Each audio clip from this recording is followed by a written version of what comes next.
Right, we're going to have some play.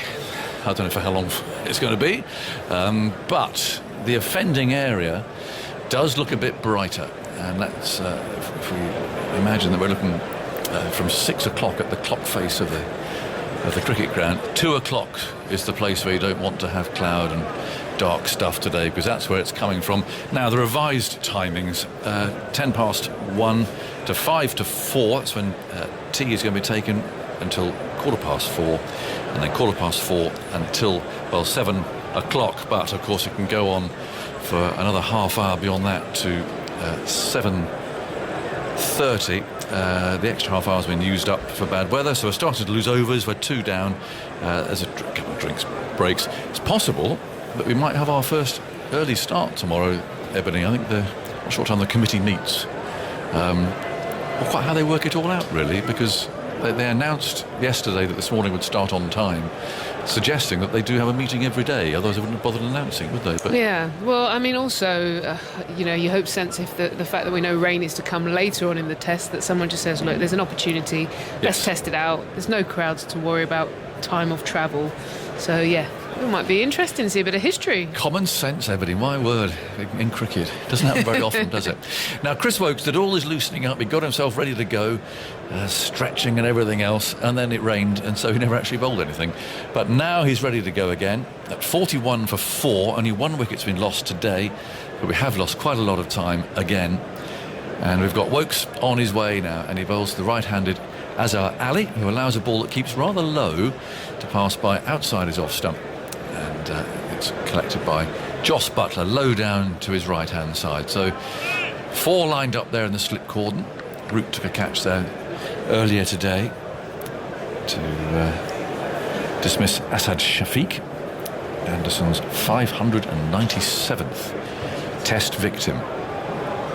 Down those slips go again. Woakes kicking up his heels, moves in, bowls. Oh, that kept very low. And Azhar's very lucky to have survived that, because he played in a rather crooked fashion, and he must have got an inside edge on it, I suspect, because otherwise they'd all have been up appealing, I would imagine. But it did keep low. And Azhar doesn't like facing Chris Woakes very much. He's one of those, quite a long line, who has got him out LBW quite a lot in the past. And what's happening here now? The umpires... Oh, it's a very late call for no ball. So, mind you, yes, it is just a no ball, having seen that. That's probably why it took such a long time for the call to come through. In goes Woakes, bowls outside the off stump. I was told the process the other day, I did relay it once on the radio, but it's worth repeating it. It is a slow process, not least because the third umpire is watching on a delay, so he's watching the actual ball bowled live, as it were, so he's watching to see if anything happens. Then he looks at his screen, and it's about 5 seconds later that they play the slow motion of the delivery front foot. So they'll have someone manned just to slow that camera down, basically, and then absolutely. Just go through. But that's why it takes a long time for the decision sometimes to be called. In goes Woakes and bowls outside the off stump. No stroke again, because that took a long time. In fact, the umpire seemed to know there might have been some news coming, because he stood blocking off the bowler from coming in, so he's waiting for some sort of word at his earpiece, and then called no ball. A bit testing for the scorers, because I think scorers like to have a little bit of a snooze between balls, don't you, Andy? So you've actually now, these days... What was that, Angus? Sorry. Proves the point entirely. 42 for 4. In goes Woakes, over the wicket. Bowls and a little movement away, but starts too wide. But now you've got to be alert all the time, Andy, haven't you, for the late no ball call? Indeed, looking at the head-to-head between Azhar Ali and Chris Woakes. Woakes has dismissed Azhar 5 times in just over 180 balls. Azhar scored 74 runs, so he averages just 14.8 against Woakes in Test cricket. How many of those were LBW? He likes to home in on that front pad, Woakes, who sets off again now, shoulders rocking, elbows jutting out rather, gathers and bowls very full, but there's a silky drive from Azhar Ali, who's sending the ball square out towards that deep point boundary, pokes in hot pursuit. Oh, I think he's pulled off a brilliant stop there, diving absolutely at full stretch, and then flicking the ball back as he did so. We talked about how the fielders do that these days, and the coordination and the timing that's required. And I think he took a bit of rope with him, and no doubt we'll see the replay of this just to make sure that it's all okay. But I think that he's just scraped that back before he makes contact with the rope, which is a brilliant piece of fielding. Yeah, wet outfield as well sometimes just gives you that extra bit of slippage. Yeah, he did well, dived early, used his momentum and then timed the flick back. Well done. It's obviously nice, a little bit sort of greasy top. And yes, he must have slid there 4 or 5 yards, I would think. Sort of like tobogganing. 45 for 4. 1 ball to go in the 23rd over. And we've got Fawad here taking guard. It's one of those we're not really sure why he bothers. Because where he stands, I don't know if it bears any relation to where he takes guard at all. He looks as if he's about to receive a ball from the square leg umpire. And in fact, he's got Woakes running into him. And a big step across, he allows that to go through. A bit of a flourish outside the off stump. I think much of what Fawad does, he does with a flourish. He's just got something about him. And his handlebar moustaches. See, are they plural or is it one? It's probably his handlebar moustache, isn't it? I think it's probably, it sums him up to a T, really. A colourful fellow. 45 for 4. Well, it's an important phase here for Pakistan. I just felt they were even though it's small, just a small little partnership established, and you know that with the nature of this wicket, you get set, there might be a chance just to build a little partnership of 50, they. As it stands, it doesn't look like they will have any impact on the series, but I think careers and reputation, a bit of resistance will do well for the Pakistan fans. Absolutely. They've got a chance. There's weather around, haven't they? I mean, if they get good partnerships, they could save the game. Tuesday looks a really poor day. Jimmy Anderson's running off the field for some reason. And we've got Archer from the far end, moving and bowling, and Ali tucks him away off his pads. He'll want at least 2 here. He might get more. He might get 4. In fact, he has got 4. As both Woakes and Pope were chasing that, so despite the rain, the ball just skimmed away over the very green grass here at the GS Bowl. And Archer won't be very pleased with that. It was round about leg stump. But he bowled a furious couple of overs yesterday. A brief spell this morning before it rained. Hopefully now he's got the chance to settle in. He's got 4 slips. Up he comes now. Bowls. Very full indeed. Appeal for leg before wicket. I don't think he's that convinced. It's been given not out. That didn't look as if Archer really believed that, but he's having a long-range conversation with Joe Root. It looked leg side-ish. It was very full. They're not going to review it. Though Archer's desperately waiting for the replay, I think, to come up. The time has gone. Let's see where that. Yeah, it's going down leg side, isn't it? That's missing leg stump by at least a stump. I didn't think Archer was that convinced of that appeal. He's got a bit of a smile on his face as he did it. Yeah, cheeky one to just keep the batter guessing, but a good change up though. I have to say, it's maybe a bit of a one-day format. He just looked like he might have settled in on a length and a bit of a surprise delivery. Up he comes again now, and he bowls a big high bouncer, a loopy one that pops over the batsman's head. It's collected by Buttler. He ran in hard last night. He's not quite running in as fast as he did last night. He just seemed to go up a gear and bowl very quickly. 90, 92 miles an hour, that sort of thing. He's a little bit in that cruising in mode at the moment, but he's only bowled a couple of balls. 49 for 4. He's got the wind behind him, which isn't as strong as it has been. The flag up there is flapping away, and Archer comes in, bowls wide of the off stump. No stroke offered. I'm looking for the speed gun. 85. Yeah, it felt like it was around that sort of area, which is where he's generally bowled this summer. As we know, he can bowl quicker than that. But, usually he's round about that 84, 85. Bouncers are quick, and he's got a reputation of a quick bouncer. There he comes again, bowls wide of the off stump, and it goes through about ankle high, 87 miles an hour. Yeah, his bouncers, I think about from a batting perspective, you always look for that little signal, don't you, whether it's a dip of a shoulder or a nudge of the head. When they've done it in slow-mo a number of times on the TV, you just cannot tell They must have very strong core just to be able to hold the body up and deliver the same from the same position, a very different length. Yeah, it comes out quickly too. 4 slips. Short leg is quite deep. He's there for the deliberate turn off the middle of the bat. This is outside the off stump from Archer again. The end of his over, 49 for 4. Pakistan 534 behind. Azhar Ali 17. And Fawad is on 5. Still cloudy. But, certainly no rain falling at the moment, so we're around about halfway through this final test of the summer. Just bulldoze in, Andy. Come back on the Woakes versus Azhar Ali. 3 of the 5 times that Woakes has got Azhar Ali out in Test cricket have been LBW, including both innings in Manchester.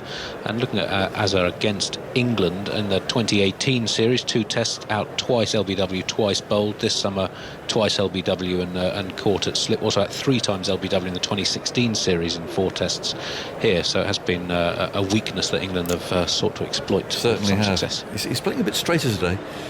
Fawad waits for Woakes. Off he goes. Bowls and beats him outside the off stump. That moved quite a long way. Fawad again just pushed at it. He's been beaten quite a few times in this brief innings so far. And Woakes with his hair strapped down by that Alice band. He's in conversation with Archer as he walks back to his mark. But you can see how many of these cricketers keep these hairstyles. I've got so used to seeing them. Are you keeping your lockdown style? Yes, I thought I might actually. That's all right with you. 49 for 4. In goes Woakes again, hair flopping around. He's there and he bowls over the wicket. Oh, crooked shot there from Fawad Alam. Now he's scampering for his ground up at this end. The throw didn't hit the stumps, but he's somehow dragged that from way outside the off stump to square leg. Back there was nowhere near straight, and again, that's the legacy, really, or the result of this very extravagant movement that he makes before he plays the shot. And he was all over the place there, but he was just in his ground as the throw came in from square leg. So as a bowler, you've just got to keep that off stump in your mind and not get sucked into where he's coming from. In goes Woakes again, bowls down the leg side, thumps into Azhar's thigh pad. I'll trot through for a leg by, 51 for 4. Did you ever see Kim Barnett bat? No. He was a nightmare, really. He used to way outside the leg stump. Is he chest on or is he No, he was more also, traditionally side he was on? sideways on, but he would start way out there, and you would see all the stumps very clearly. Mm.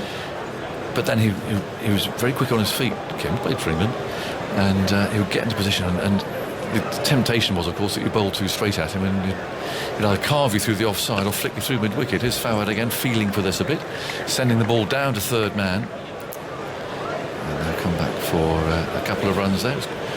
Crawley runs off some stiffness maybe in his innings. 53 for 4. A couple of balls to go in this over. But isn't it funny how it's the concept, it's that decision that this is how I'm going to bat from now on. That's the process, isn't it? What makes you do that? What made Fawad think, right, this is the future for me, I'm going to stand like this, I'm going to sling my bat over my shoulder. Well, I was saying earlier, one thing, a bit like Burns might be the eyesight, having 2 eyes looking chest on at the bowler. Is Woakes bowling to him. Oh, he's edged this along the ground, though. Through the slips it goes. I think someone got a hand on that. Burns is chasing after it, just to within a yard of the rope down there. And they'll come back for 3. It's also sort of announcing it to your coach and your teammates, isn't it? If you haven't seen them for a while. Hello, everyone. Actually, I'm batting like this now. And you turn up and people are going to say, what? What is that all about? I love it, though. I really do. I enjoy I like doing a bit different. A bit of quirkiness. Yeah. Well, it's like Malinga's bowling or stuff like that, isn't it? You just say, what is this? First time you see Malinga. That might be 4 runs, I think, looking at the replay here. Let's have a look. Yeah, I think it is. I think it's... And he's touching the rope or not? They were taking a long time to... Nope, he's got away with it. I think his leg was just raised as it went over the rope. 56 for 4. Azhar on strike. Wokes on his way, looking for that pad. He's found it too, but not straight, obviously. That was going down the leg side, I think. Wokes didn't bother to appeal. Has got to try and play straight. I think he might have just been hit in an awkward area as well, though. Has he? Yeah, just limping it off a little bit. A bit high. Well, we'll see. It's when they sink to their knees after about 10 seconds, you know they're in trouble. Jimmy Anderson's spell today and yesterday, 11 overs, 1 maiden, 4 for 21, 3 for 13 yesterday, 2 for 8 today, in one unbroken spell either side of stumps yesterday. It's the 12th time Anderson has taken 4 or more wickets in a spell, only the 2nd time he's done so in an opening spell of an innings. Previously did so when he was instrumental in Pakistan being bowled out for 80 in a test in July 2010. So another superb entry into the Anderson catalogue. Having a bit of fun on Sky by the look of it. I think they've been stitched. I think, particularly poor old Shane Warne, who's sporting a new hairdo, or at least new colour in his hair. And actually only sort of part of his hair too, isn't it? It's a rather unusual style that he's Highlights. taken on. When did he do that? It wasn't in the last test, was it? No, I think he's arrived with the highlights. Right. Archer starts a new over, and Fawad lets it go through. Yes, very, very golden they are, and it just seems to be on the top, isn't Yeah, it? highlights. Yeah. So that was quite amusing. He's obviously making sure they were right for the camera before he did a report just now. Well, little Shane being very trim. Archer wheels round in the distance. Fawad's waiting for him. Because, as I said, there's an extraordinary perspective of him from behind here. Now he's forward, and again he's beaten. And you feel, if you just bowl off stump outside to him, because of the movement, if he just slightly mistimes that movement, just fractionally, just a millisecond is wrong, he's going to nick the ball, because his head's not going to be in the right place. He's been going quite early, actually. I've just been looking at the timing of it. It's sort of as the bowler's getting to his gather, he goes across. But you're right, if he just misjudges that slightly. But also, how far do you go across? You know, if you get it slightly wrong, how do you know where your off stump is? Archer bowls very wide outside the off stump. Well, it's not consistent. That ball there, his toe just finished maybe an inch outside the off stump, but a couple of the previous, he was a good stump, almost fourth stump line. Yeah. So it's not consistent. I think when you have a unique technique, though, the thing that gets you out is good hands and good eyes, right? If you've got, you're tracking the ball all the way on, and you've got quick hands, sometimes you can get yourself out of jail. He's waiting again, absolutely sideways on. They're looking straight at his back. Bat slung over his shoulder as Archer bowls and beats him again outside that off stump. It appears from here it's not absolutely behind the line, he's been missing it by quite a long way.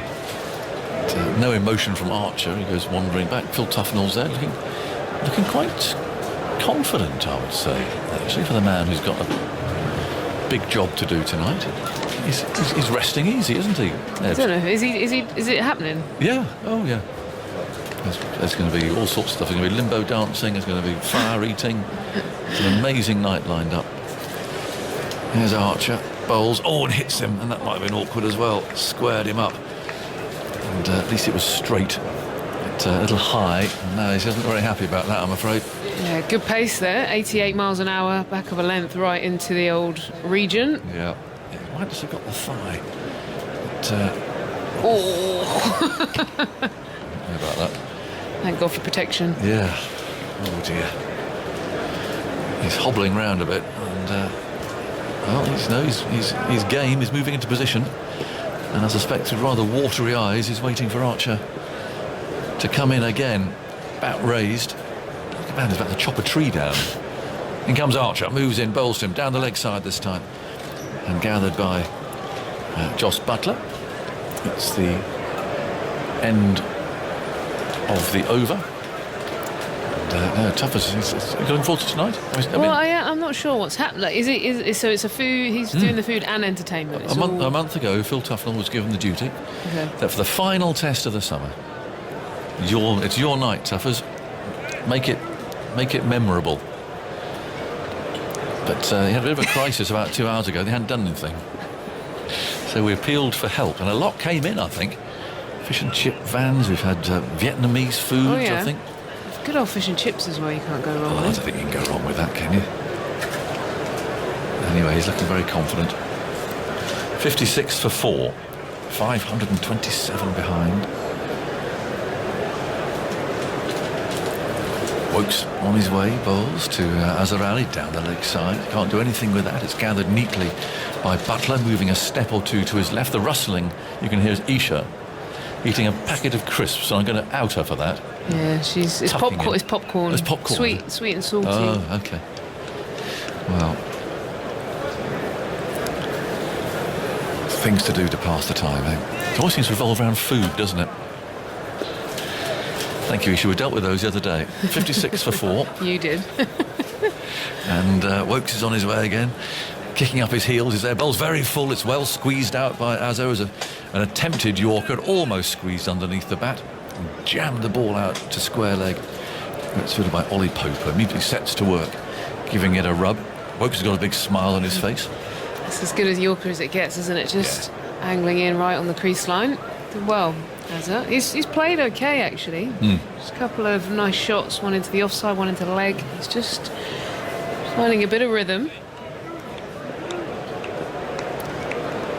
It's Don Best clapping his hands, you can probably hear in the distance. As Wokes past the umpire, is there again now, and he bowls, and this time Azza allows a ball. Again keeps rather low. I find myself saying that actually quite often since lunch. Not the same carry. Maybe the ball's got a bit soft, it's a bit damp maybe because of the damp grass, but definitely that one keeping low. It bounced a second time on its way through to Butler.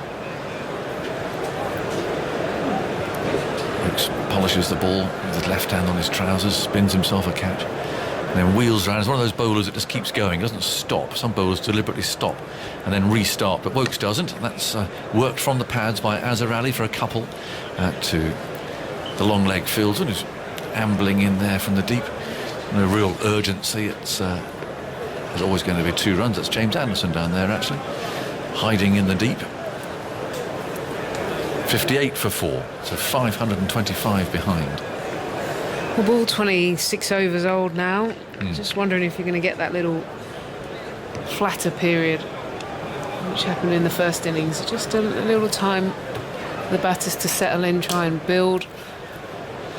Doesn't seem to be doing very much at the moment. 58 for 4. Wokes on his way. Bowls to Azhar forward, reaching a little for this. The slip cordon liked that, but played into the offside for Pope to field. He's at point at the moment. Border tosses the ball on for Wokes, who again walks determinedly back to his mark to complete this over, which will be the 27th.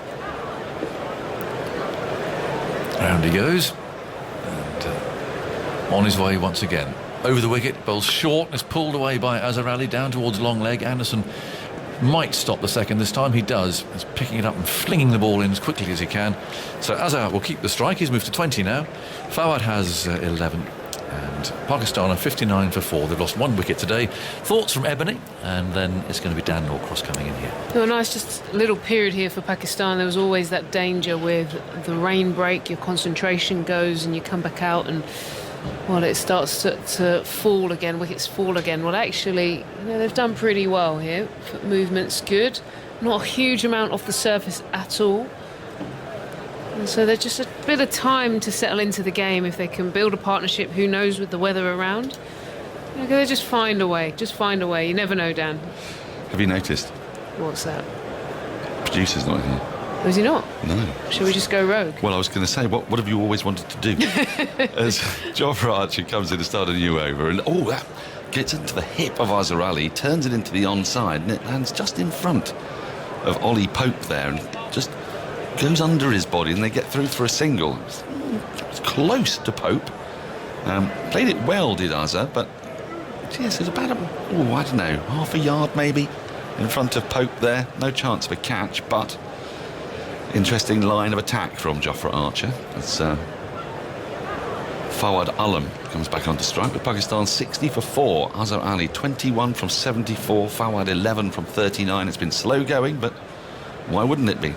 Fawad with that distinctive technique, waits and hits a bouncer, which is very close to his head. He got underneath that well. I like this angle actually with Archer coming around. God, that was 91 miles an hour, by the way. Was it? Coming Yeah. around, and with the way that Alain moves, you feel like he's almost stepping into that line of a bouncer because of the fact that he comes so far. He could get himself into an awkward position, and it's very hard to get out from where he's coming. It's not like you sway, you're actually walking into it. So, yeah, a couple of these could be interesting. Couldn't they? 4 slips, backward point, extra cover, forward short leg and a wide mid-on as Fawad plays a beautiful cut shot to this not that short a ball, but he hits it into the ground and Bess is able to field at backward point as it went straight to him. There is no run. To answer your question, Yes. I'd love to just run a little DJ mix under the cricket. So we keep commentating, Okay. but I mean, obviously the producer's not here, but a few tunes. Sure. Tunes? Have you got a playlist you've got in mind? I mean, I might get completely dragged out of the stadium if I did that, but Okay. that is part of the dream. That's part of the dream. Yeah. I'm liking the sound of this dream. We're going to build on this dream over the course of the day, Ebony. In comes Archer, another bouncer, but not quite as well directed, and Fawad is able to get underneath that more comfortably as it goes through to Butler. There's no run. You want to just put in a little, request? Yeah. Oh, do you know what? I actually got a request of mine. The person who plays the music out before the game. Oh, did you? Yeah, allowed me Yeah. to choose 3 songs. There's a lot of love for the DJ here. Yeah. The journalists, especially Vish, Vitushna Hantaraja, has often tweeted praise for the DJ in the morning. My window's usually closed. I don't always hear it as Archer is in. That's short again and into the hip. Fawad again plays it well, actually, just to the left of Ollie Pope at short leg, and they get through for a scampered single. The throw not so excellent, is backed up by Stuart Broad, 61 for 4. Archer, not exactly disgruntled, but I think he's softening up Fawad a lot. I mean, he didn't want to get him off strike, actually, here, because this has been a very testing passage of play for the left-hander. Tell you what, we talk about a wicket that nothing's actually happening, but he's bowled 93 there, and he's got him hopping about. I like these impact spells. I think they've had a word about how they're going to use him. But look at this, every single ball of this delivery has been creeping up, 89 to 93. Here is Archer now, in this time to Azhar Ali, and that's short and vicious. Has he got an edge on that?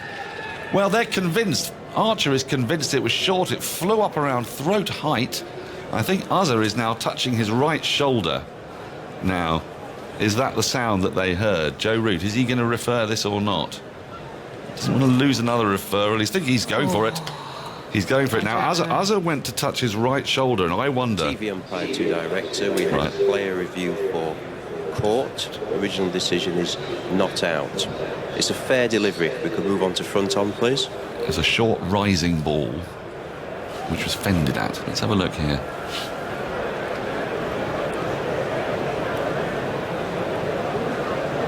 Okay, we're going to need to see ultra edge, please, when it's available.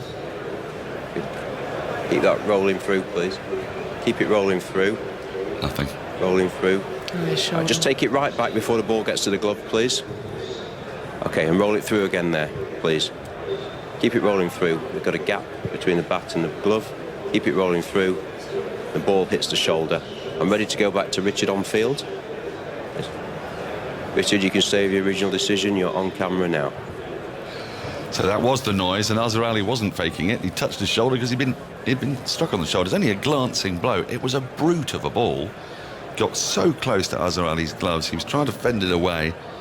Narrowly missed the thumb, would you say, on the bottom hand? Yeah, it just inside, like you say. I mean, he would have felt that straight. There's no way you're not feeling a 93 mile an hour bouncer. I'd have to say that's mostly one of the most lethal deliveries we've seen all summer. There was obviously Old Trafford with Ollie Pope, one that leapt off the pitch. But actually, off a pretty flat wicket, he's generated some serious bounce there. Azhar Ali did well to get out of the way somehow. Just snuck the hands inside the line. Oh, Joe Root's irritated because that was the last review for England. They burned all 3 reviews in double quick time. Pakistan has still got 2 left in this innings, but we won't be seeing Joe Root reviewing again. That's one of the quicker burnings of reviews. I mean, we saw an epic sort of world record performance from Jason Holder, didn't we, in the game when I think he was using the reviews to try to use up time and delay England's declaration. That's not been the case here. But your problem with reviewing the edges is it's binary, isn't it? You're either going to get your wicket or you're going to lose the review. Whereas with an LBW, you sort of hedge your bets a bit, don't you? You go, well, Impact, was it in line? If it's umpire's call, we'll get to keep it. So now then, hello, the lesser spotted Dom Bess is going to have a bowl here. When did he last bowl? February. Well, he didn't bowl at all in the last test. He bowled 32 overs in the first test at Old Trafford, 12 of them in the second innings. Also didn't bowl in the final test against West Indies, so he's only bowled in one of England's last 3 matches. That's what it is. Well, he's come right arm around the wicket to the left-handed Fawad Alam with a slip in, and first ball is full and on off stump, pushed into the covers. It's slightly different against the Fielded by Rory spinners. Burns. Sorry, Yes. as in just in the sense that he starts with his foot sort of on middle stump here, where less of a sort of exaggerated going across. Yes, I wonder why that might be. He's got a forward short leg, a slip, and 4 men in the ring on the offside.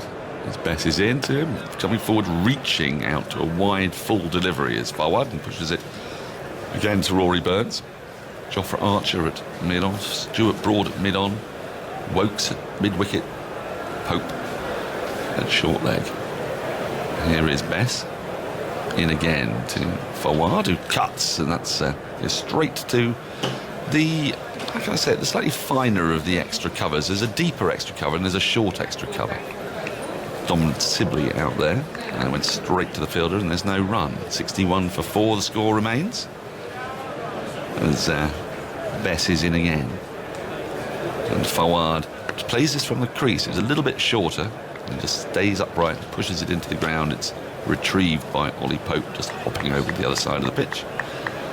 Gives it back to Bess, and there's no run. Ebony has departed, and the producer's back.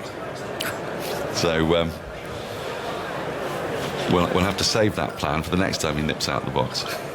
As Bess is in, so Fawad, and Fawad cuts. Short ball, it's going to run away to the boundary. That was a little too short, a little too wide from Bess. And Sibley won't be able to cut that off. It runs over the rope at a backward point position. 4 more to Fawad. He's moved to 16. Pakistan 65 for 4. We welcome back Mark Ramprakash. A very good afternoon. And to you. Nice to be here. Isn't it? Isn't it? With something that approximates to a reasonable looking sky. Yeah, absolutely. And it's a shame for Dominic Bess. I thought he'd make quite a good start there, actually. Probably not sure how much he was going to have to bowl in this innings, but he's got a big role to play right now. He's in again. Fuller, and Fawad just defends into the onside, and Ollie Pope diving to his right retrieves. There's no run. End of the over. 65 for 4. Azhar Ali's 21. Fawad Alam has 16. I need a rematch with you. Oh, yes. Yes. It's a grudge match now, isn't it? Well, it is. Is it a bit north-east south London, do you think? I think it is. Yes. I need to retrieve the honour of south of the river. A rematch at what? Pool. Oh, right, a pool. Yeah. Yes, I wouldn't take you on at darts, that is for sure. Oh, you flatter me. Just on the reviews, England have burned their 3 reviews inside 28 overs. That innings you were talking about earlier in the summer, Jason Holder got through 3 in the 17th over, but there was a review in the 15th, 16th and 17th over, so he got through 3 in 11 balls. That was pretty good, wasn't it? Archer in, started a new over, and wraps Azhar Ali on the pad too high. Stifled appeals and groans as the ball dribbles out to the offside. Pope gets the ball, and there's no run. Yes, I mean, that was very different circumstances. Those reviews were very definitely being done with a time-wasting element in mind. Here, England have got through their 3 in 29 overs in very different circumstances. It makes you wonder what we did before reviews. Yes. Can't remember. How did we survive? Well, how did you? I mean, there was just an awful lot of acrimony, wasn't there? The game was a lot simpler. Here's Archer again into Azhar Ali, and that's short, punched off the back foot to the covers by Azhar, and there's no run. He's bowling at really tremendous pace in this spell, is Jofra Archer. Ebony was marvelling at it in the last over. Azhar just about managing to avoid, well, no, he did, avoiding a lifting delivery that was flying towards his face and just clipped his right shoulder. It's a real brute of a ball. And Archer is bowling quite short, actually, at Azhar, and also to Fawad. He's trying to soften them up, it would appear. He's at the top of his mark. It's a short run up for him. 4 slips.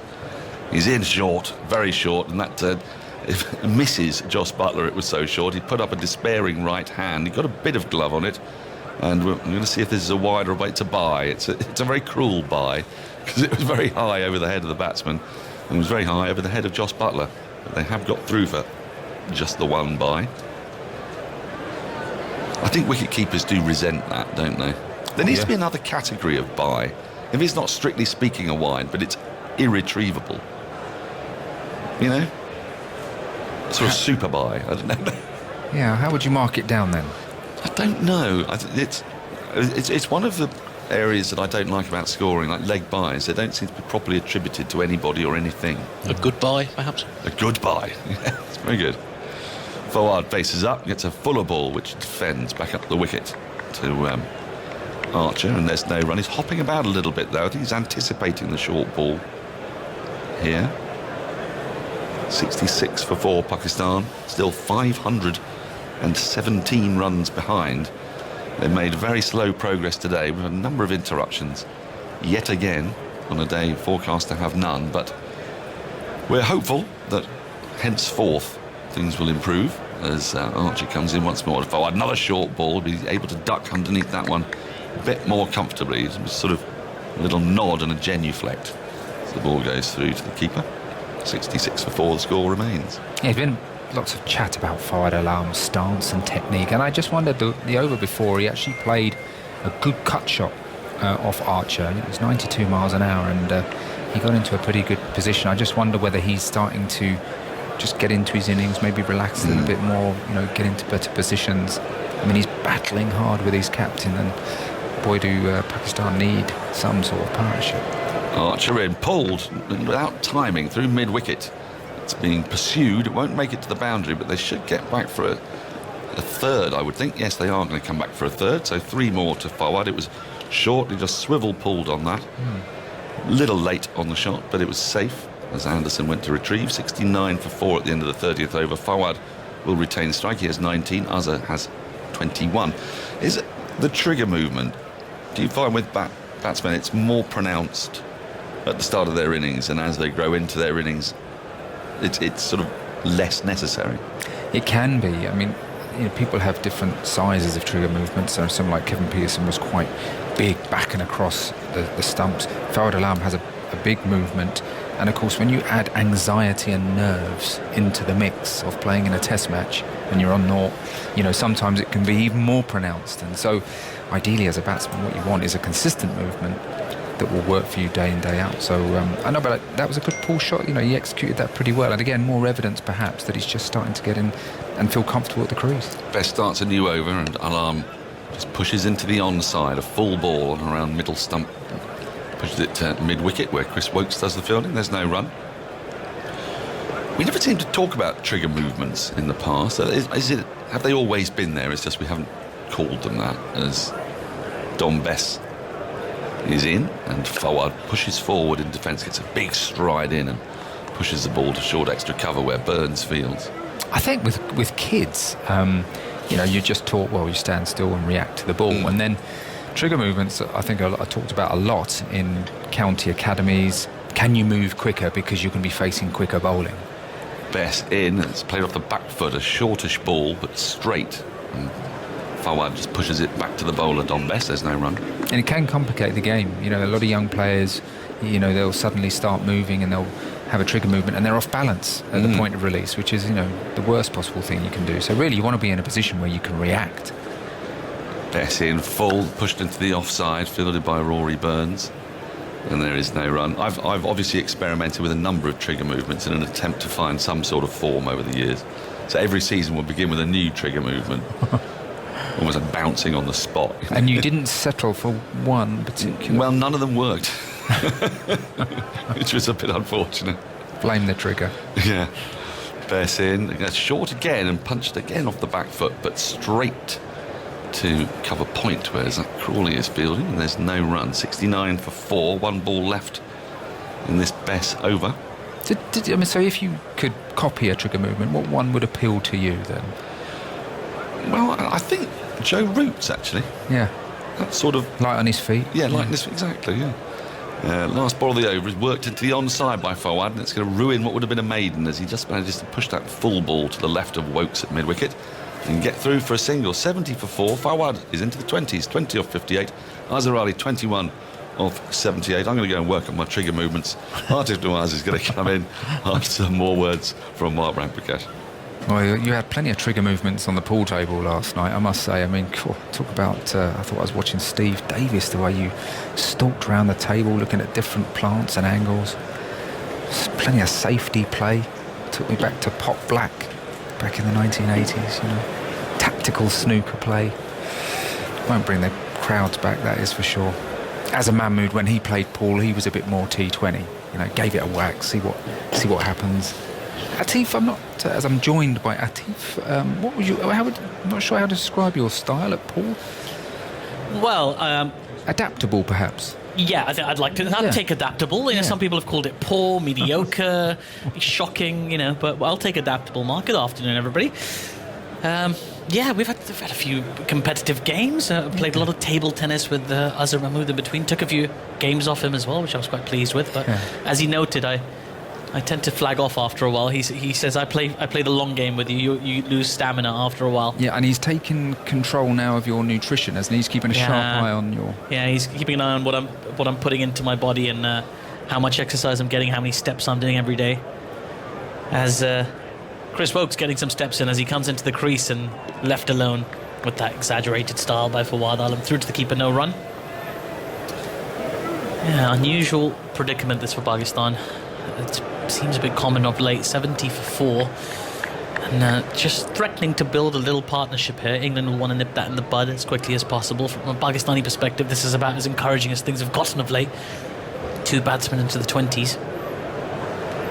Fawad Alam will be keen to make the most of this opportunity.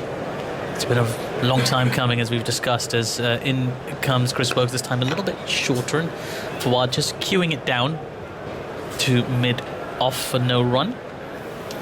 I'm not sure what's next in the diary for Pakistan Test side. Do you know? Yeah, well, they've got Zimbabwe coming over shortly after this series, actually. So Zimbabwe will be coming over, doing their requisite quarantine and then playing some Test matches and some white ball cricket as well.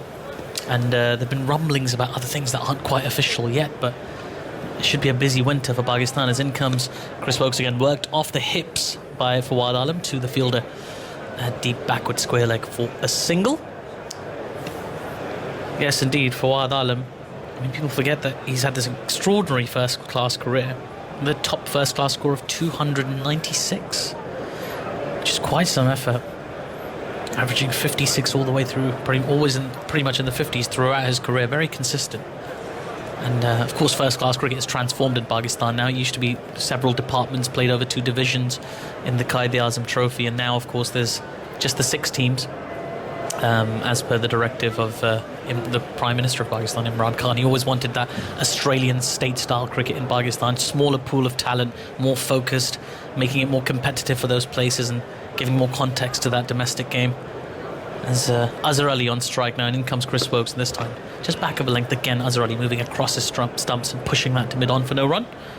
Is that, I mean, Pakistan's population, I mean, it's sizable. Is it 180 million people? Yeah, it's past 200 million nowadays. It's a cricket-loving nation. I mean, how do you fit only 6 regions in your first class? Is it not with a bigger population? I mean, Australia, what are they, 20 million?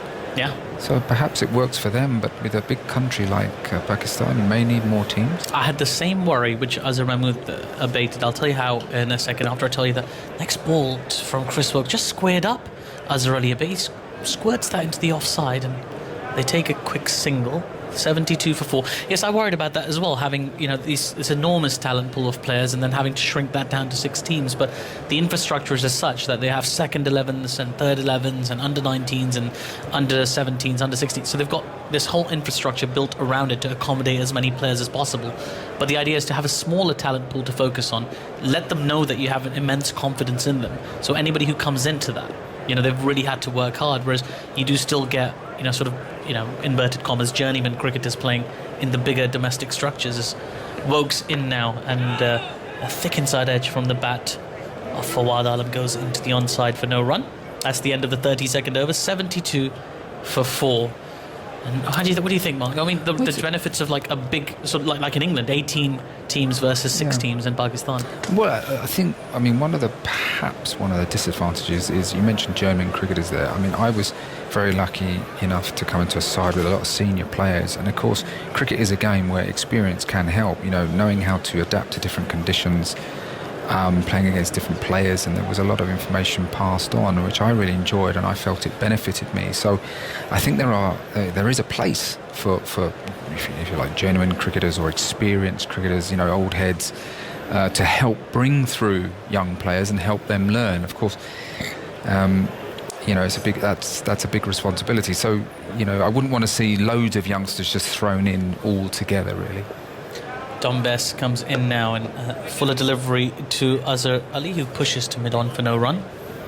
Yeah, it's always tricky. There's no right answer, I suppose. And of course, absolutely no disrespect to any first-class cricketers when we say journeyman. That's why I said in inverted commas, because some of them have been the most delightful cricketers I've ever watched. As Dom Bess with a short leg in place now in once more, and just pushed off the back foot to the man sweeping in the covers. They take the first one quickly. Had a brief thought about taking a second, but Stuart Broad deep in the covers, getting onto it quickly. 73 for 4. Dom Bess has a slip and a short leg in place for both batsmen. Yet to kind of take the cricket world by storm. He's kind of quietly built a reasonable average, averaging 36 with the ball at the moment, Dom Bess. But that's kind of what Jimmy was averaging after his first 10 test matches. Try getting your tongue around that one.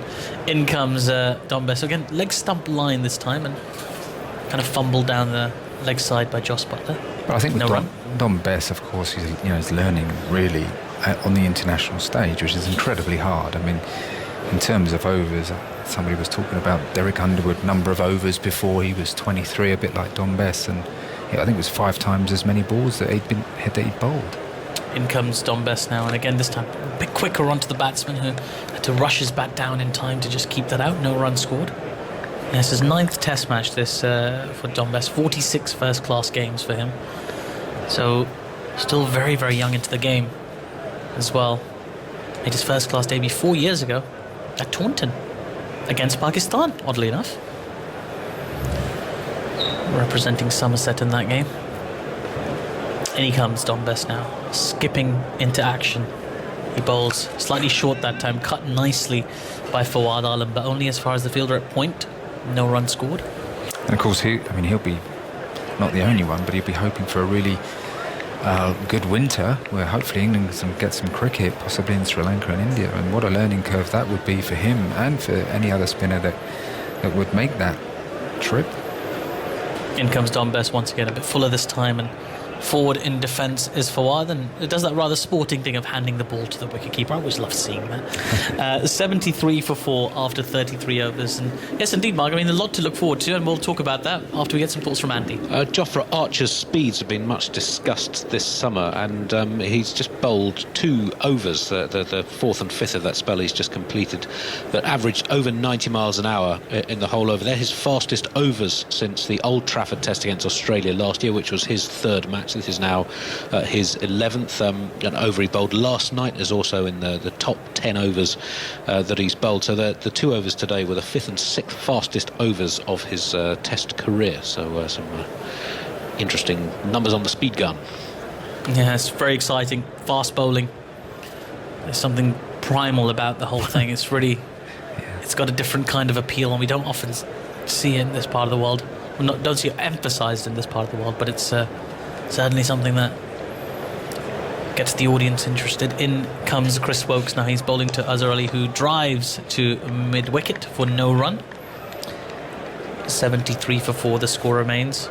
Yeah, we've kept describing this pitch as a really good pitch, a good test pitch, and England of course racked up a huge score, but when you get real pace even on a good wicket, it can make things happen, and Jofra gets that steep bounce, doesn't he, that seems to surprise batsmen in terms of they think it's going to bounce probably about waist height, and actually it ends up being more chest height, gets them playing up high, the ball gets big on them and they struggle to drop their hands.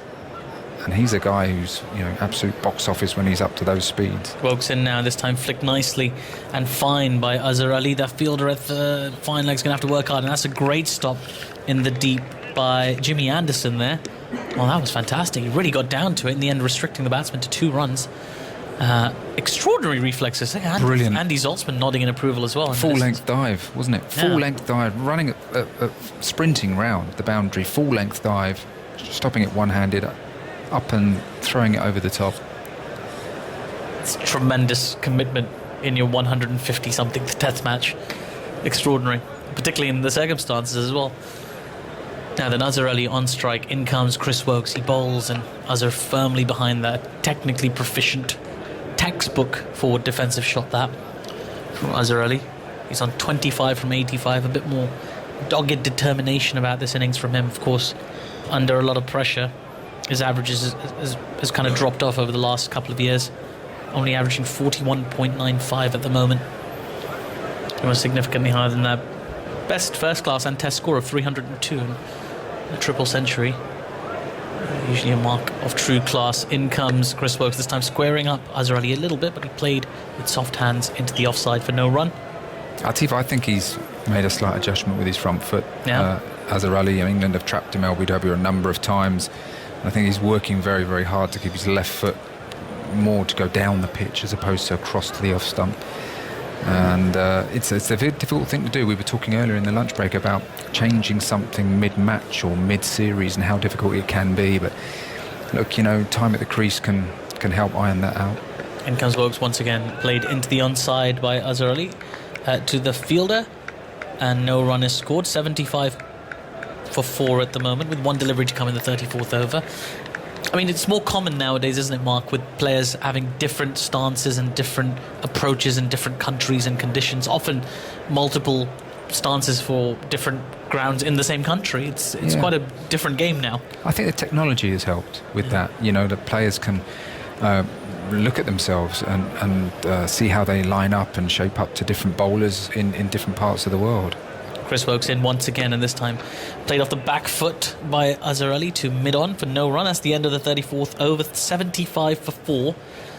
Pakistan still 508 runs behind England's mammoth first innings total. We've had a few rain breaks today. It looks okay for now. There is still a rather ominous looking dark cloud, and the floodlights are on sort of half-mast, I would say. Not quite all the way going, but half going. And we should be okay for the time being. It should be an extended session today. Andy? Looking at Azhar Ali's recent form in his last 11 tests, including this one, just 1 score over 50. That was a century against Sri Lanka in December. He's averaged 21 in those games. Going back to the start of the 2018 tour, when Pakistan played Ireland, and then 2 tests against England, he's averaged 26 in 19 test matches. As in comes Dom Bess, and just pushed into the offside for no run by Fawad. Andy? Prior to that, going back previous almost 3 years, from October 2014, 28 tests, averaged 56 with 9 centuries and 12 other half-century scores. So it's been a significant decline in Azhar Ali's batting. Dom Bess in now once again, and Azhar nice and forward. Fawad, I beg your pardon, nice and forward in defence into the offside for no run. He's getting through his overs very quickly, isn't he, Dom Bess? Gets back to that mark. And down on, he can rush the batsman a bit sometimes. He can also rush himself sometimes. Yeah. He's got so much energy and he really wants to do well. He also needs to be composed and find his own rhythm. In he comes once again, a bit fuller, a bit quicker, trying to rush the batsman. In the delivery that time, pushed to the onside for no run by Fawad. Fawad's got 21 from 69 so far. Again, that partnership just creeping up a little bit, just frustrating England a tiny bit here, as they wanted to just kind of run through this Pakistan side. In comes Dom Bess once again. Plenty of flight, given a bit short as well, but cut only as far as the point fielder by Fawad. Score remains 75 for 4. Well, he's back at the top of his run really quickly. Helps that over rate as well, helps build a little bit of pressure in the minds of the batsmen with all those dot balls accumulating quickly.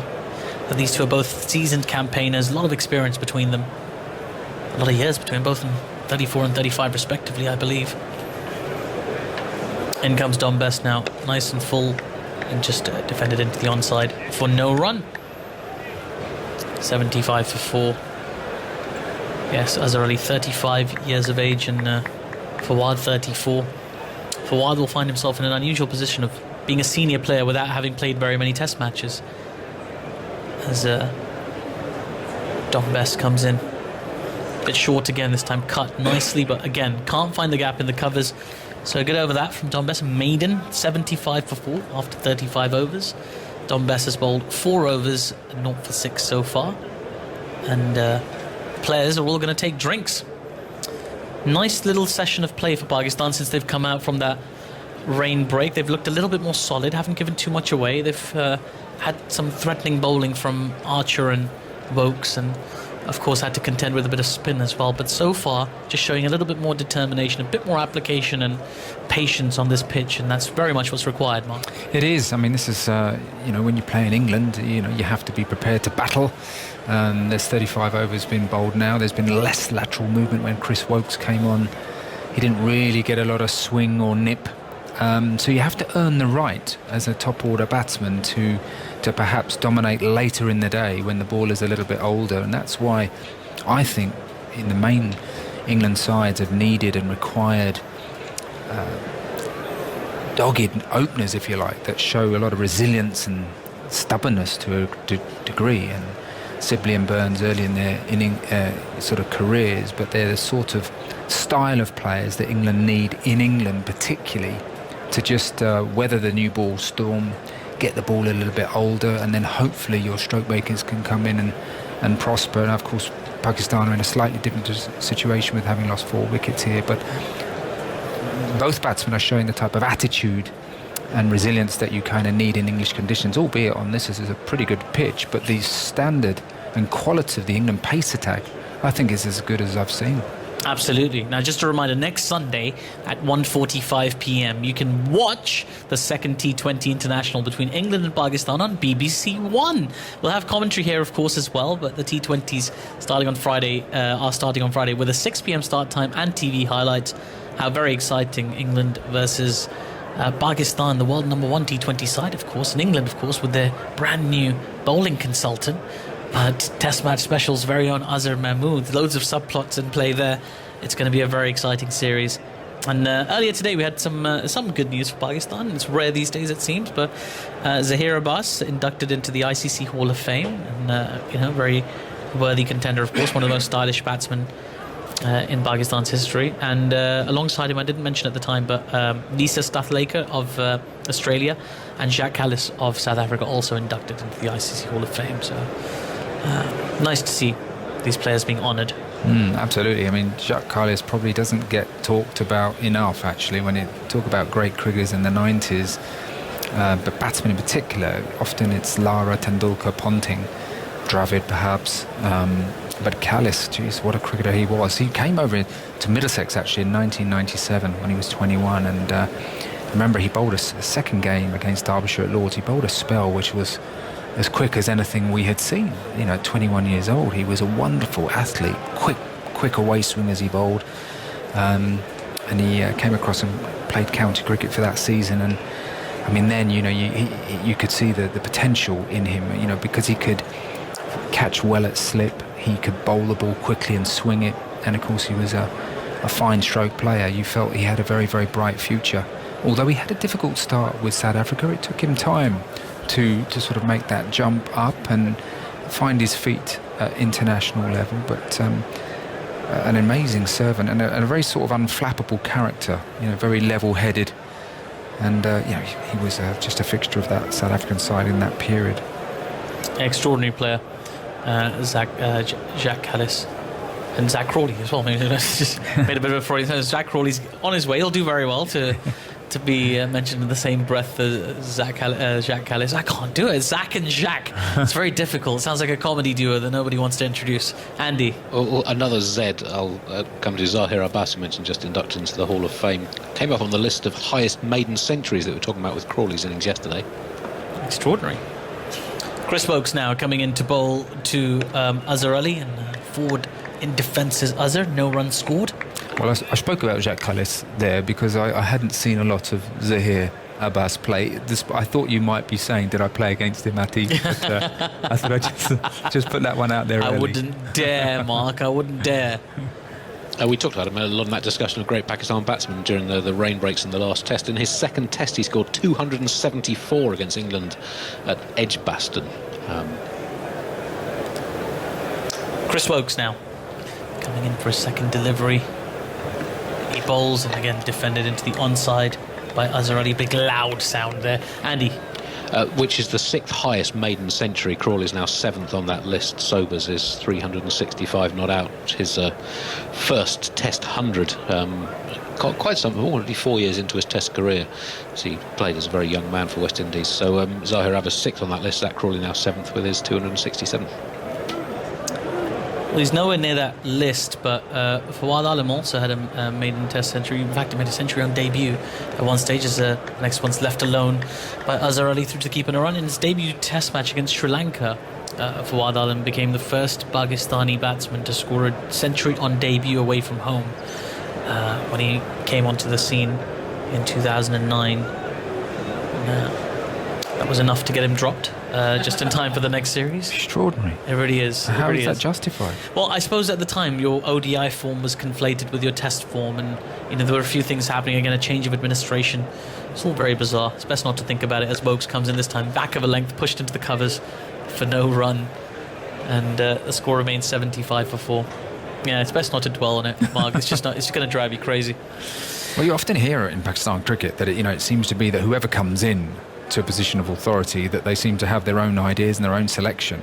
I just wonder whether, how much data plays a part, how much, performances, obviously in domestic cricket, because when you want to make an informed decision. Chris Woakes in once again and left alone outside the off stump, no run.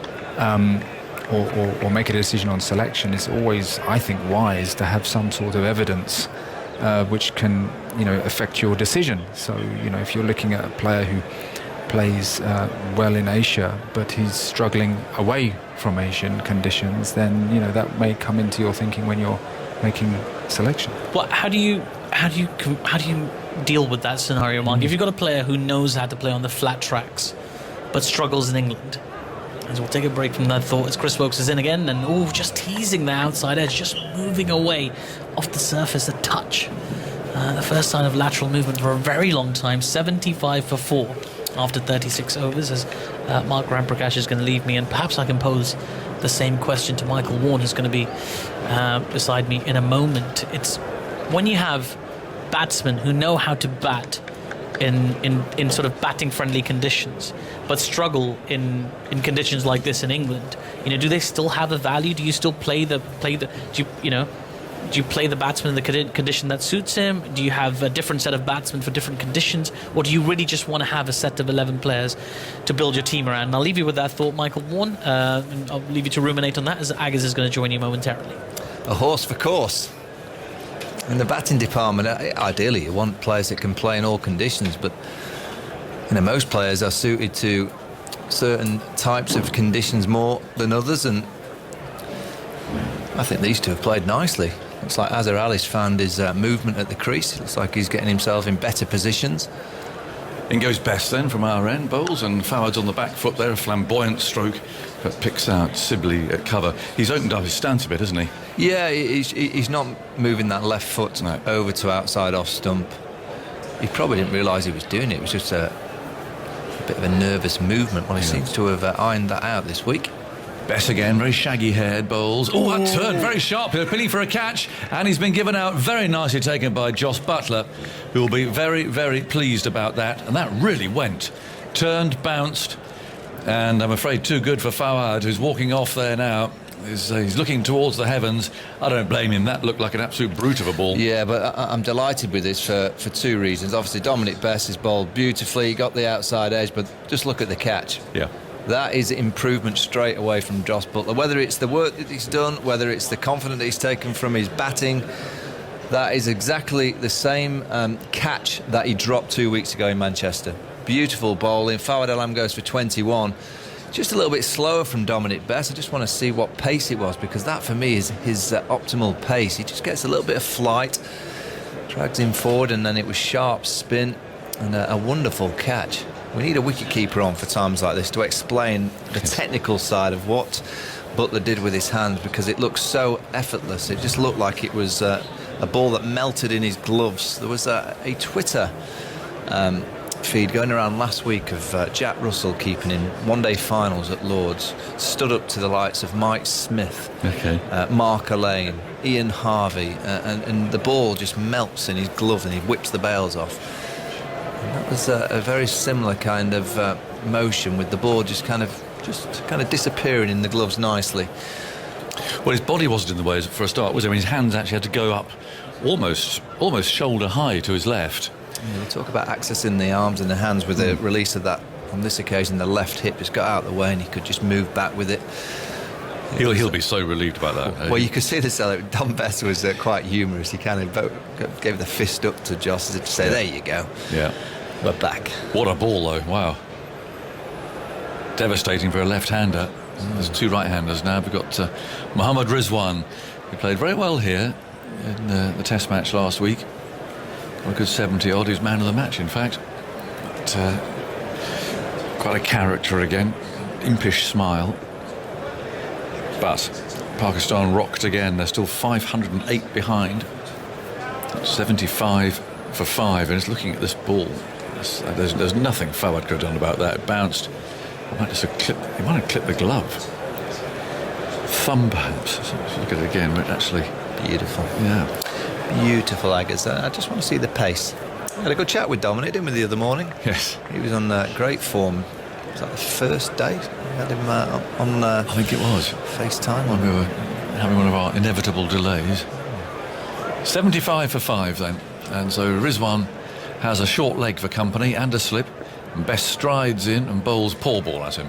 That's as far down the leg side. He was lying completely wrong there. There's certain things I look at in cricket. With England at 508 in front in the first innings and a cover point on the boundary to a batsman that's just arrived, I'd love to just ask why. Yes. Why is that a fielding position of any note? It's very strange. It's Bess again, tossing this up. Rizwan clips it away to mid-wicket, especially after the ball that had just been bowled. Why wouldn't you want him up on the one? I mean, why would you want to allow Rizwan to play a forward defence? It just trickles to cover point and get him off strike.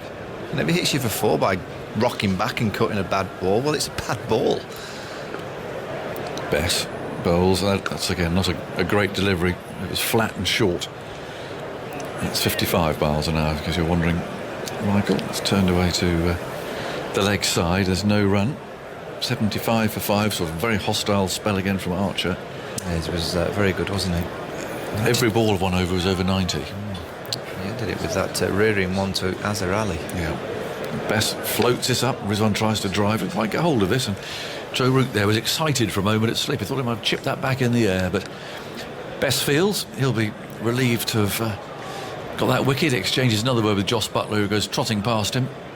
And Buttler will want to see the replay of that for a long time to come, I think. And you're right about the confidence from the batting too, isn't it? It just... You feed off that as an all-rounder. Wicketkeepers are all-rounders, or most of them are.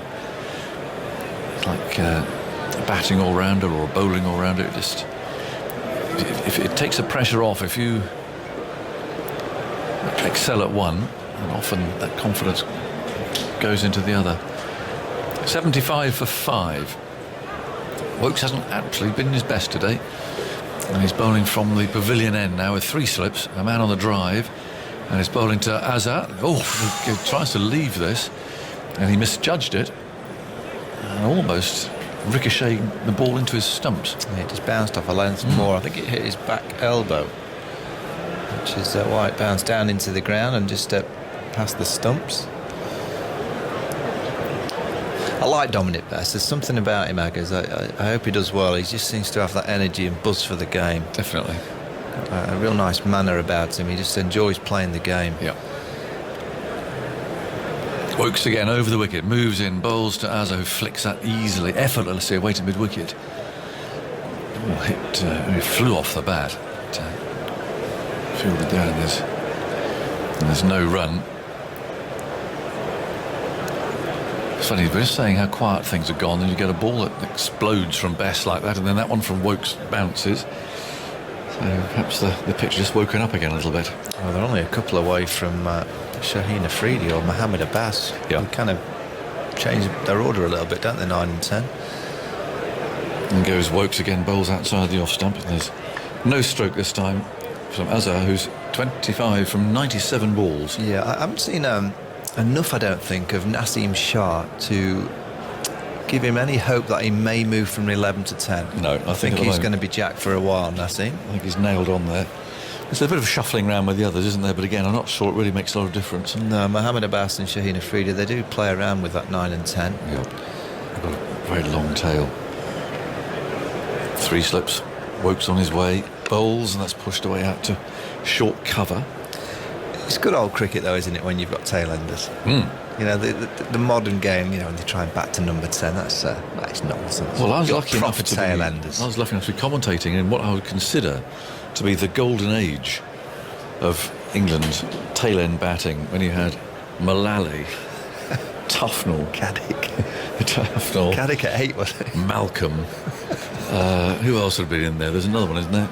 There's Wokes driving out to wide mid-off. They take a single there as Archer leans down to field. 76 for 5. I mean, that was an absolute rabbit hutch. Yeah, I'm sure it Bursting at the was. seams. I'm sure it was a test match that Caddick batted at 8. Well, that's pretty remarkable. And Mullally 9. There was six out, all out. It was an oval against New Zealand in 1999. That's the RIP headline, wasn't it? Yeah, England lost to lose the series 2-1 following a disastrous World Cup. It was a poor summer for England. Mullally at 9, Tufnell at 10, Giddins at 11. Who was at 8? Where was Devon? Caddick was at 8. There's Devon in there. Devon's got to be there as well. In comes Wokes, bowls, and that's steered away off the back foot by Rizwan, fielded at point. It's the end of the over, 76 for 5. There were times, apparently, and Tuffers always says that the decision between him and Devon Malcolm for number 11 depended on whether Devon had got his glasses on or not. If he hadn't got his glasses with him, he would go in number 11. Tuffers would go 10. But if he had his glasses, he would go 10. Tuffers would be 11. It was the old days, you know. Top 6 are supposed to get all the runs. Yeah. But Devon now, he's smashing the ball all over the place in charity cricket. I played a couple of charity games with Devon a few years ago, and he was still charging in. Yeah. He came in against us once on the last day of a championship game, a run chase. He's playing for Derbyshire. And I got a wicket before lunch, and Devon walked out. I said, "What are you doing, Dev?" They're one down. He said, I'm lunch watchman. Got him out first ball, that was it. Done his job. It was lunch. And that was it. Lunch watchman. Those were the days. 76 for 5. And Best strides in, bowls. And this is played back at him defensively by Azhar Ali. It might have been the same game in which Ul Mortensen had a runner and was involved in a run out, and that was absolute chaos. There were 3 bats all at the same end. I mean, Ul was pretty chaotic anyway at the best of times, but with a runner. As Bess bowls, and Azhar Ali's on the front foot again, playing that very carefully. So I'm going to be a little bit grumpy by bringing the cover point on the boundary up to on the single. Just a ball like that, it might have just tempted Azhar Ali to have a drive at it. You know, it was a lovely flighted delivery, and he decided to just defend it. But having a gap there to potentially get a boundary might encourage him to drive the ball. He might get an opportunity by doing so.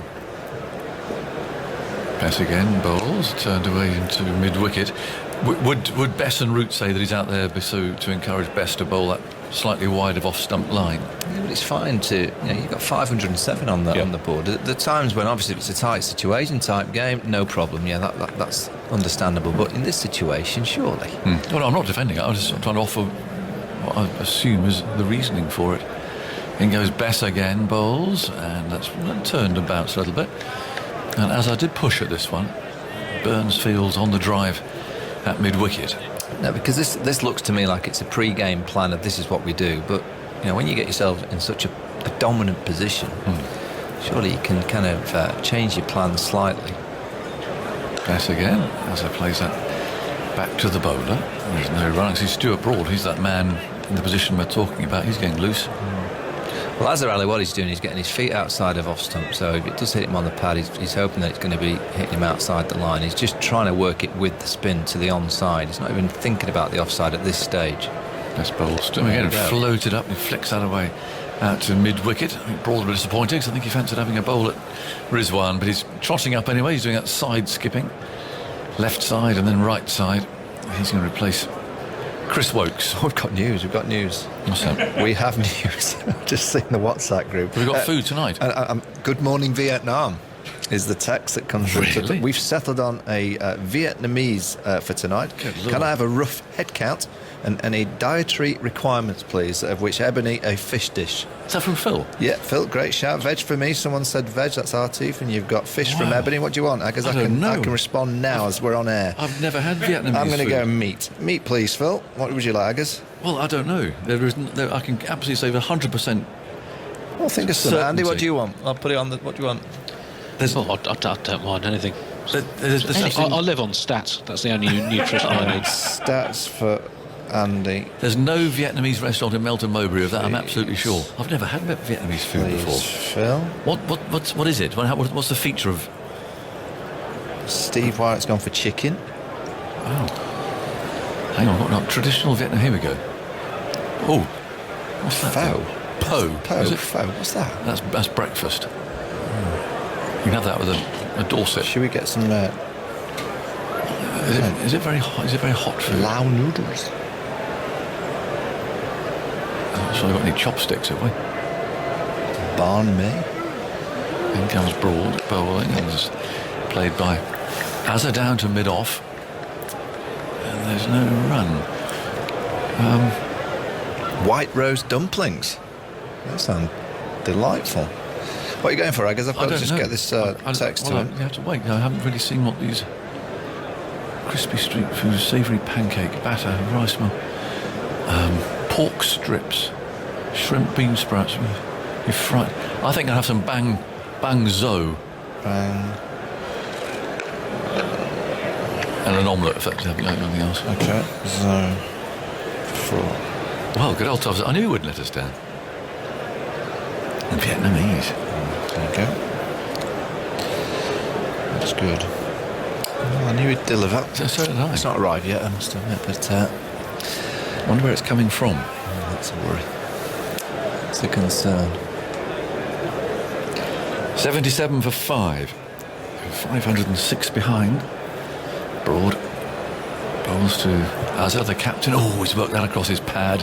That's like the bad old Azza there. He's got away with it. Ball was squirting away out to deep square leg, but Joss Butler and Stuart Broad, they're both interested in that one. Just found himself stuck and playing around the pad. He knows it too. He's just telling himself to play straight. 79 for 5. Well, that left foot does every now and again just creep over, doesn't it, to that off stump just outside. He's worked so hard to make sure that he doesn't do it in this innings. His concentration's been very good. 29 now from 108 deliveries. Broad again comes in. Oh, Rizwan Azhar. She was down the pitch at him there, took a couple of paces.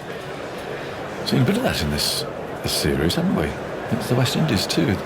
Batsmen coming out of their crease, and Ben Stokes was doing it to Abbas. Fawad did it. That was the most extraordinary one. Did it to Anderson? I don't think anyone's done it to Archer yet. 79 for 5. 2 balls to go in this 40th over. And here's Broad bowler. Oh, beats him outside the off stump there. Azza pushing forward, he's got a smile on his face. It's clever bowling, Nagas. Just wider of the crease. Just the angle in, just a yard or so wider. It makes you play as a right-hander. And it just, it was that wobble seam. Yep. Just rolls his finger down the side of the ball. Nice leg cutter.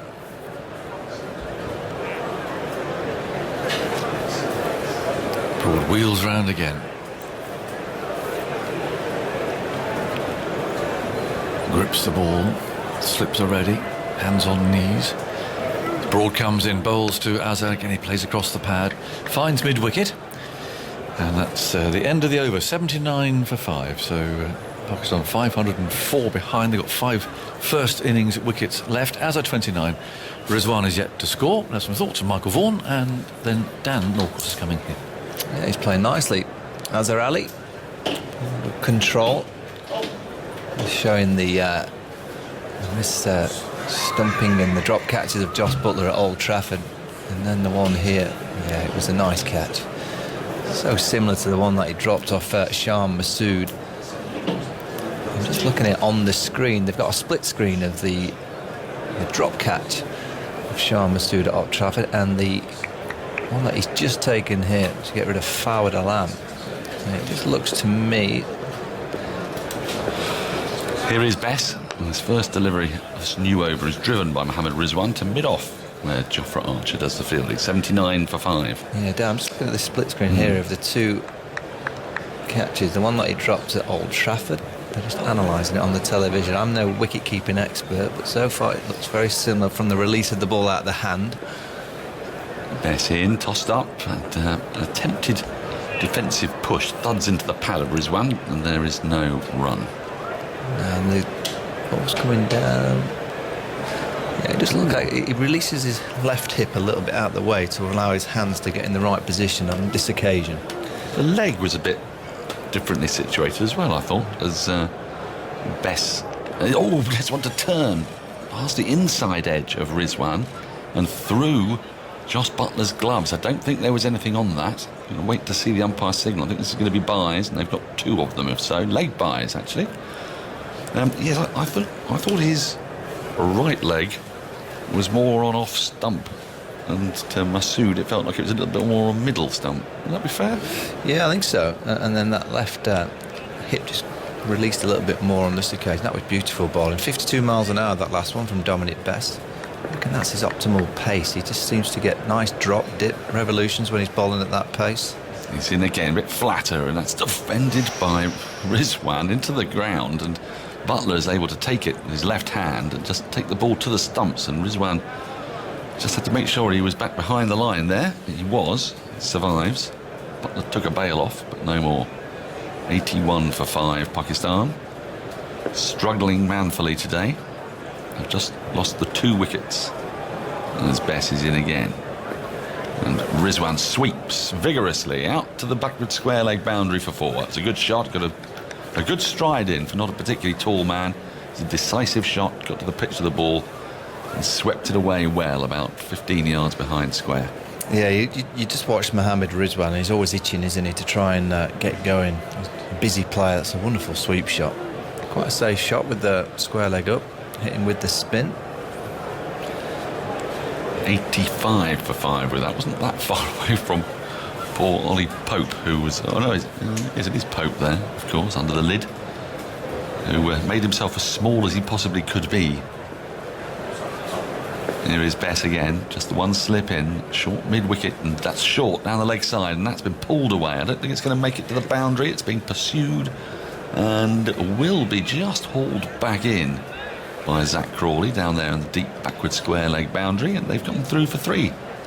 88 for 5, flurry of runs for Mohammad Rizwan at the end of that over. He has 7, Azhar Ali has 29. Rizwan will keep strike at the start of the next over. You impressed with Bess today? Yeah, he's bowled nicely, particularly to the left-hander. I think it's been frustrating for him all summer because he hasn't had too many left-handers to bowl to. The right-handers, he just bowled a nice one to Rizwan, which was a very nicely flighted delivery.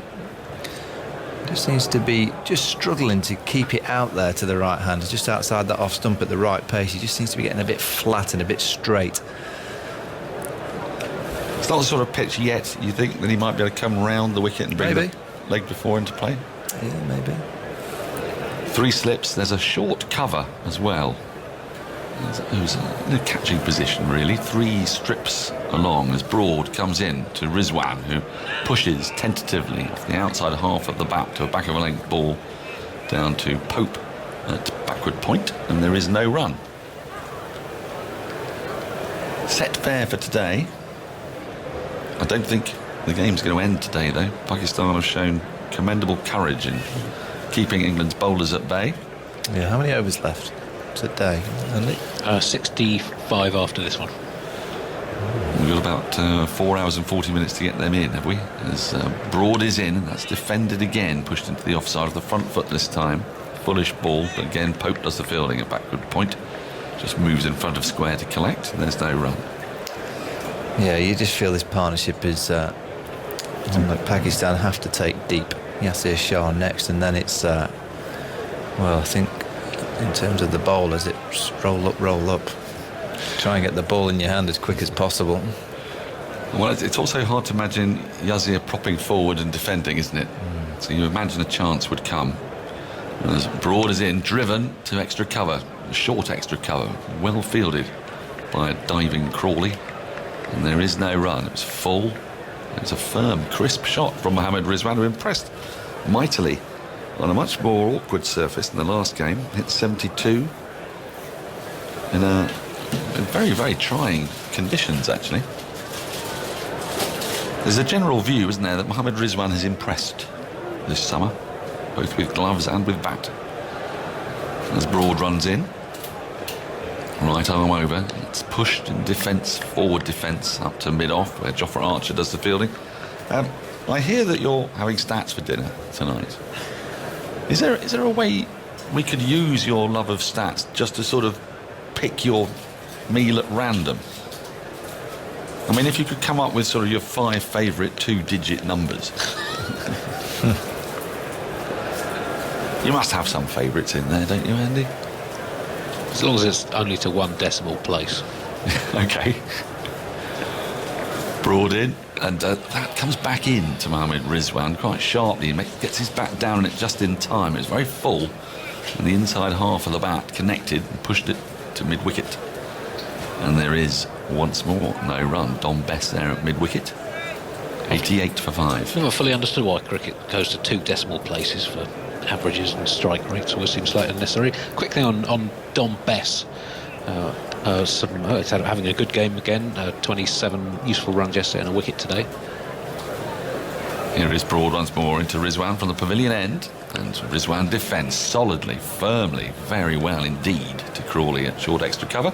End of the over, a maiden over. Pakistan 88 for 5, Rizwan 7, Azhar 29.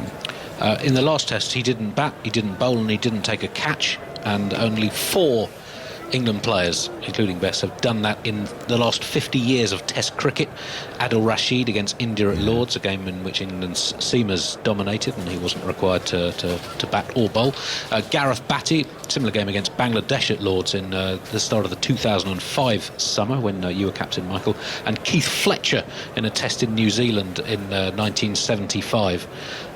Wow, so that was unusual, wouldn't it? Because he'd have been batting at sort of 5. Yeah, well, England got it. There was 3 days lost to rain, and England got quite a big score for 2, and he was down to bat at 5. One player on this list, Jack McBrien, played 1 test. Yes. Manchester, 1924, didn't bat, didn't bowl, didn't field, didn't take catch, never picked again. Dropped for that. A bit harsh. Bess starts a new over into Azhar Ali, short, and worked off the back foot to short mid-wicket, where Rory Burns picked up. There is no run. 88 for 5. We're in the 43rd over, so a long way to go before a new ball becomes available. As Bess twirls in again, and is swept by Azhar nicely, square of the wicket, out to the boundary. I think that's going to make it. It is being pursued and in vain as it just runs over the rope for 4. 92 for 5. A super sweep shot from Azhar Ali. It takes him into the 30s. He has 33. Yeah, straight away Dominic Bess is going to take cover point. Stuart Broad over to the onside, because just hitting with the spin is such an easy option when the field's up on the onside.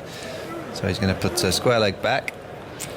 That cover point kind of feels like he's there for the bad ball, isn't he, really? It's a really bad ball if you're getting hit through the offside square of the wicket on a pitch like this now. So Broad's now at short fine leg on the 45. Bess is in short, worked into the onside again by Azhar Ali, but straight pretty much to Rory Burns once more at mid-wicket, and there is again no run. England on the hunt for this 6th wicket, the one that they will believe will prise open the door to the lower order. As Bess comes in once more, and Azhar just works the ball around his front pad again to Rory Burns. Been busy in this over, straight to him. And again, there's no run. 92 for 5. We've got changed session times if you're trying to work out your day for today. As Bess is in. And Uzza defends once more to Rory Burns. Another full ball played around the pad again, straight to Rory Burns again. It's a little bit of spin from Bess, not a huge amount. Quite like to see him try coming around the wicket at some point to the right-hander. As Azza waits for him. And then just cuts that bad ball that we talked about. The point has gone away. And he dragged that one down, did Bess, and Azza latched onto it and smashed it to the backward point boundary for 4. His second boundary in the over. He moves to 37. Pakistan 96 for 5. Yeah, it was that round arm delivery that he has, Dominic Bess. Just try to fire it in there. It's a gift. So I said it would have gone to Stuart Broad out on the point boundary, but when you bowl a ball like this, I think it deserves to go to 4. It was a real poor delivery. Yes. Yeah, I think that's entirely reasonable. Tea today, for those of you organising yourself, is at 3:55. Unusually, and then we have a mammoth session from 4:15 to 7:30. 3¼ hour session. Well, we can't complain, Andy. We can't complain about them, not playing enough cricket. If we're then going to complain about a 3¼ hour session. 3¼ hours, yes, Phil. That's bringing you out. It's something of a sweat, isn't it? The thought of actually having to endure that in the field. That's basically the length of a 50-over international innings, isn't it? 3¼ hour session. Wow. It's a biggie. Yeah, it's all right set up here. Yes. Watching it. Broad in, starts a new over. Just outside the off-stump, shouldering arms. His Rizwan goes through the keeper. There's no run. Michael Vaughan has left us. Phil Tufton has joined us. Hello. Hello. Yes. How are you? You were good. You're very delighted, I should imagine, to have got this evening's plans sorted out. So all under control. Well done. Well done. Yes. The weight off your shoulders. Yes, it is. Yeah. A very good team around me. You do. They've come to the fore and helped me out a little bit.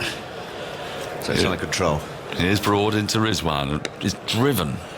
Full ball straight to Zach Crawley at short extra cover. He's there for the sort of, I suppose, the ball that might stop in the pitch, perhaps. Yeah.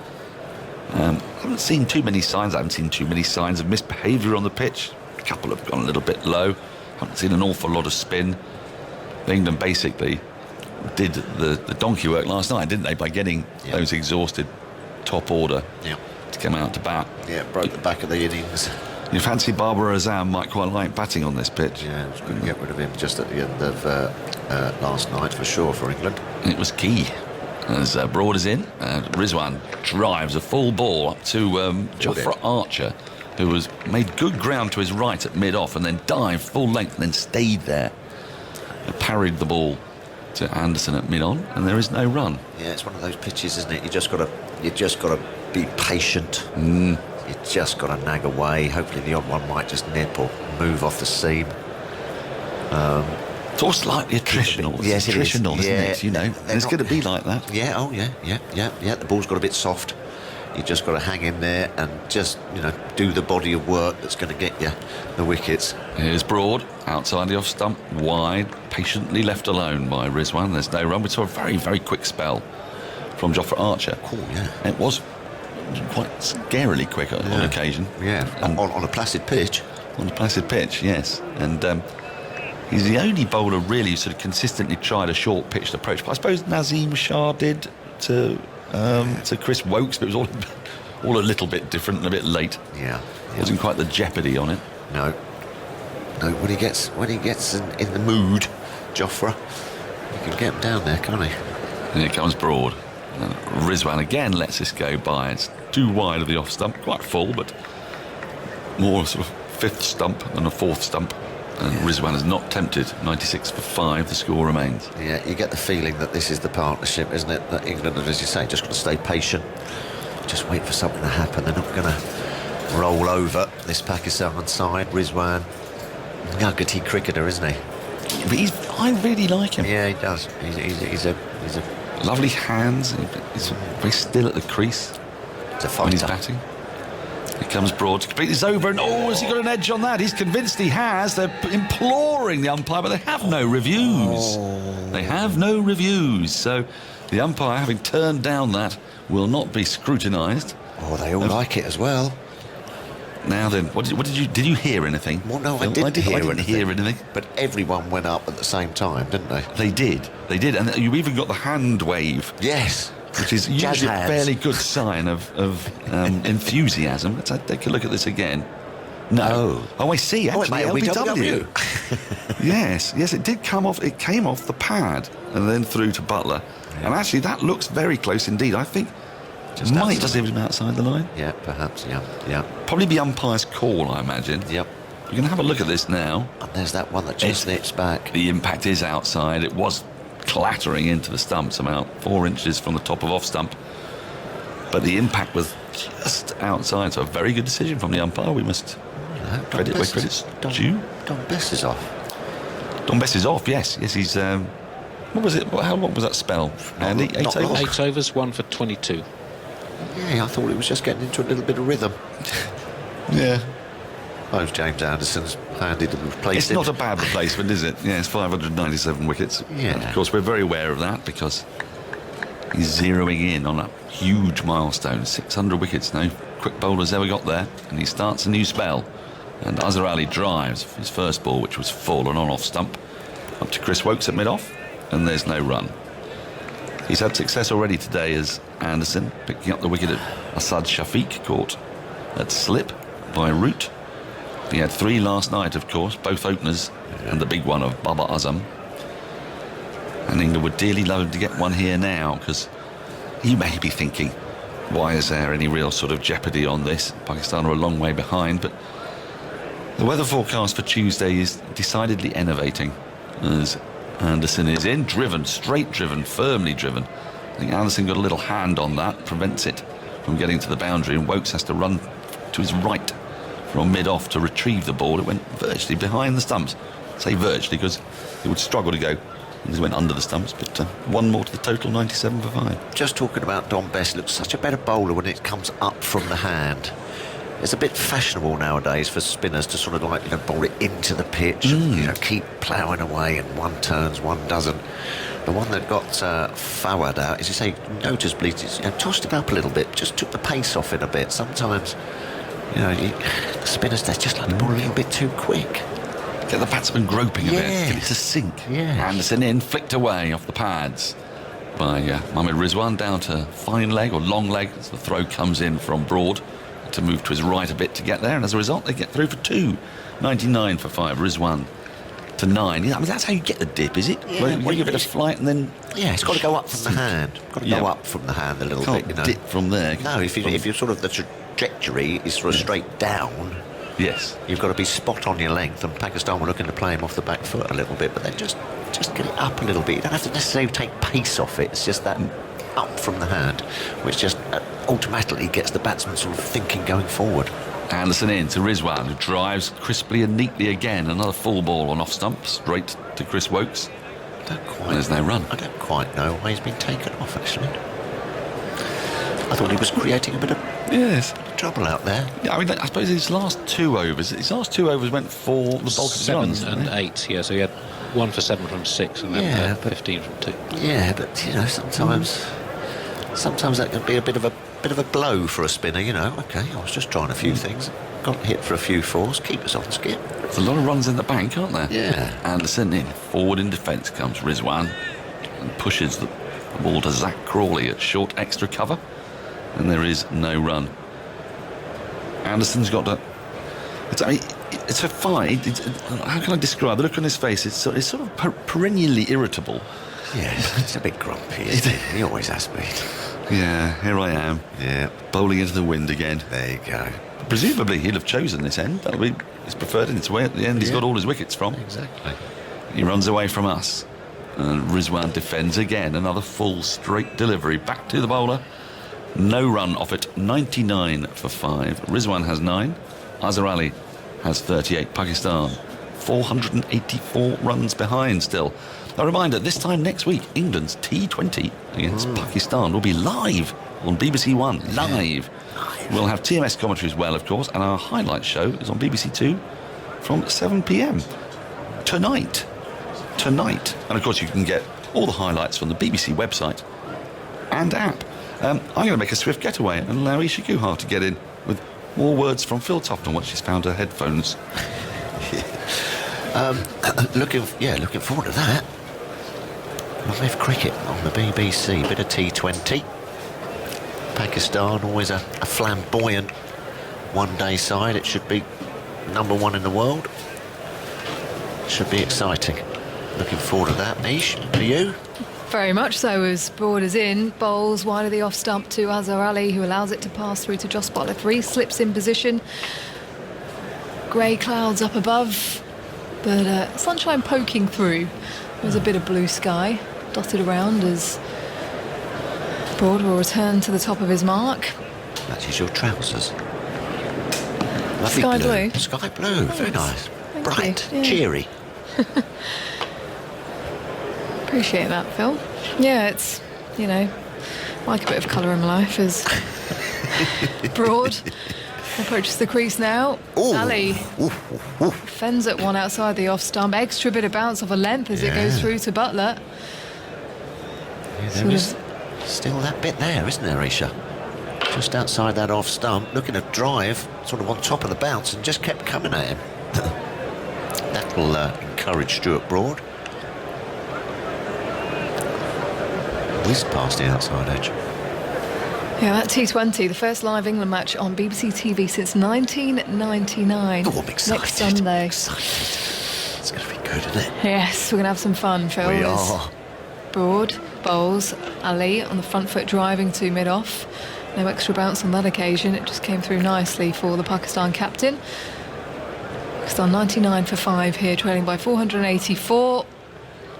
It's all about survival for these two, Azhar Ali and Mohammad Rizwan, both with something still to prove. Azhar Ali has had a lot of questions around his captaincy, his form. But England in the ascendancy as Broad comes in on an angle, bowls, outside edge found, guided past third slip down to the third man boundary. Ollie Pope on the chase, retrieves the ball, throws it in as they come back for 2. Azhar Ali to 40, 101 now for Pakistan. They move past 100, 5 wickets down. Let's still trail by 482.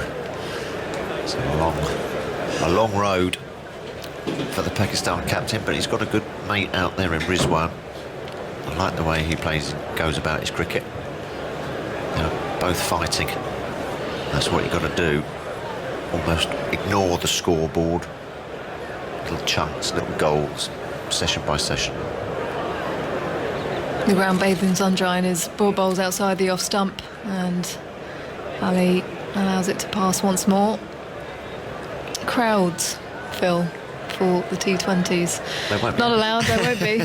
No, but it's a like your different feel, thinking. isn't it? It's a different sort of feel at a limited overs game. We didn't have any crowds for the one-dayers, and it was an interesting atmosphere. Yeah, You can get away with it in Test cricket. because you're absorbed. Yeah, but it does feel very different when there's no one at the ground for an international. As Broad steams in now past the umpire, forward in defence and guiding it to point. Azhar Ali off the front foot, zoning in on those stumps again. Stuart Broad, end of the over then, 101 for 5. Azhar Ali on 40, Rizwan on 9. Some exciting cricketers on display, though, weren't there? Yes. Yeah, some real. Well, Babar Azam, the number 1 T20 batter in the world. There you go. Jos Buttler, But Banton, and all these guys smashing it around. I know what you mean, though. it would be interesting, though. I mean, it's not allowed, obviously, for international matches at the moment. But currently at non-league football matches, 7th tier and below, some spectators are allowed, providing that their numbers don't exceed 15% of the minimum ground grading capacity. As Anderson runs away from us here, Rizwan on the back foot, defending back down the pitch. I've got so much admiration, though, for these guys, They've been in this bubble. West Indies came over weeks, Pakistan as well, and then going off to play T20 and Test match cricket. You've got to take your hat off to them, and the quality that they've provided as well, which I'm sure is going to be exactly the same in the T20 as well. It's going to be explosive, but hats off to everyone Rizwan taps his bat down, crouches, struck on the pads, the slip cord and go up, but Anderson doesn't look interested at all as he just turns after his follow through and casually walks back to the top of his mark. We were talking earlier about Men of the Series and things like that. Well, I'm tempted to give it a Jack Leach. he has been incredible, hasn't he? Hasn't he? I saw him Not the other playing day. a game, but I saw him the other day. Bless him. You been all right, Phil? Keep going, Jack. such a team man though as Anderson bowls. Rizwan defends.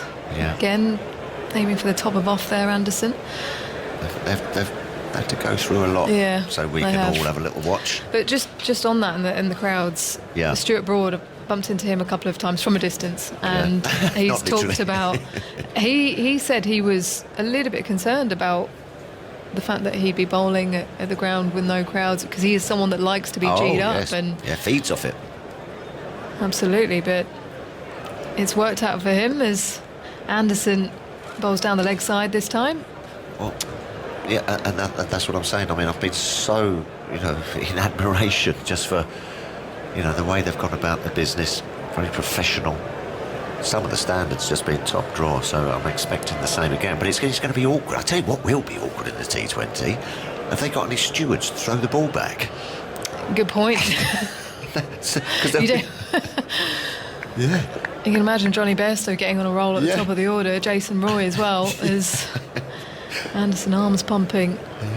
Bowls, Rizwan drives to mid-off the front foot. No run. They might be sort of ferreting around in Rosette, Well- trying to find the ball. I think that happened a couple of times in the one days actually. Yeah. A few times the players had to go and fetch the ball, and it took a while. But we have ways of getting around it on broadcast. So Right. we will be going to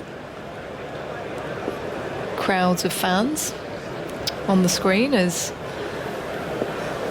Anderson has passed the stumps, Got edged, it. falls in front Oh. of Joss Buttler. He was on the half volley as he dives to his right, hands on heads for the slip cordon, and a grimace on the face of Joe Root. James Anderson turns away in disgust, Did you walking see? down to fine leg now. What have I got to do? He's thinking genuine edge. Oh, just didn't carry it to Joss Butler. That just shows that the pitch is a bit tired. You've just got to keep plugging away, but great delivery, not quite carrying. Oh right, so there's going to be sport zones and Yeah. people come along. Yeah. Sure, that'd be nice. Yeah, we're going to try and get some fan engagement and Yeah. see if anyone be up for getting involved. Yeah. But interesting how everyone is coming back to crowds. Obviously, we did have crowds allowed in county cricket before that. Yeah, then it got shut down. Yeah, it got shut down after, I think, 2 or 3 matches. Yeah. Slowly but surely. Musicians as well. So Sam Fender, about 3 weeks ago, put on the first live music show anywhere in Europe. Good. Up in Newcastle, 2,500 capacity, and the platforms that we stand on at the end of play sometimes. Yes. Up in the stands, it was very much that dotted around the grounds. Yeah. I can't remember the venue, but they were about 2 or 3 metres away as Jofra Archer is Oh. into the attack. Here we he go. comes, bowling from the pavilion end. Bowls on a length to Azhar Ali, who gently pats the ball back to mid-on, no run. 84 miles an hour, that one.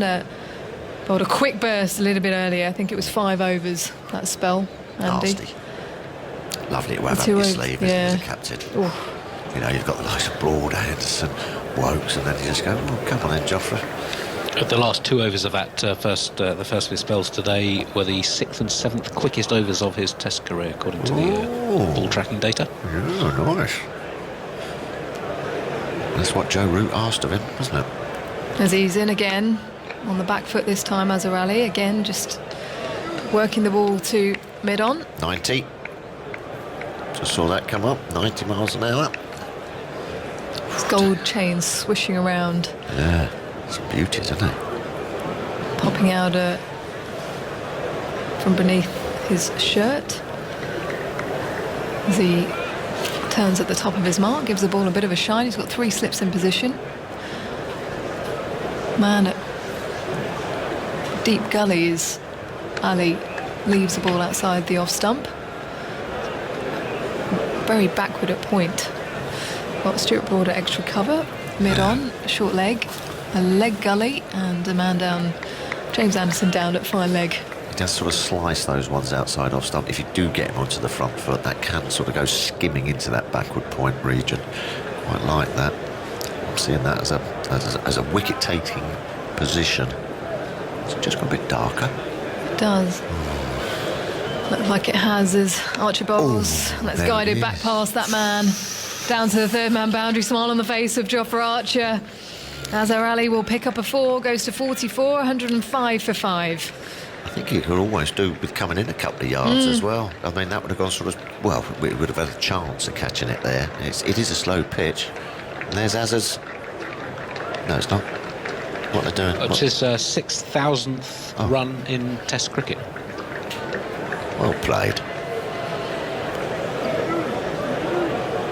Yeah, it might be worth just him coming up a few. Is that Crawley? Might be worth him just coming up 6 foot, 8 foot. Taps his bat down a couple of times, now angled towards slip as he leaves one outside the off stump. Jofra Archer coming through quickly there. Such a relaxed action, and then he explodes at the crease, Jofra. Cruisy, isn't he? Yeah, Cruises in. so unassuming. Yeah. And then it's all that wrist and snap of the arm. Bam, it's at you.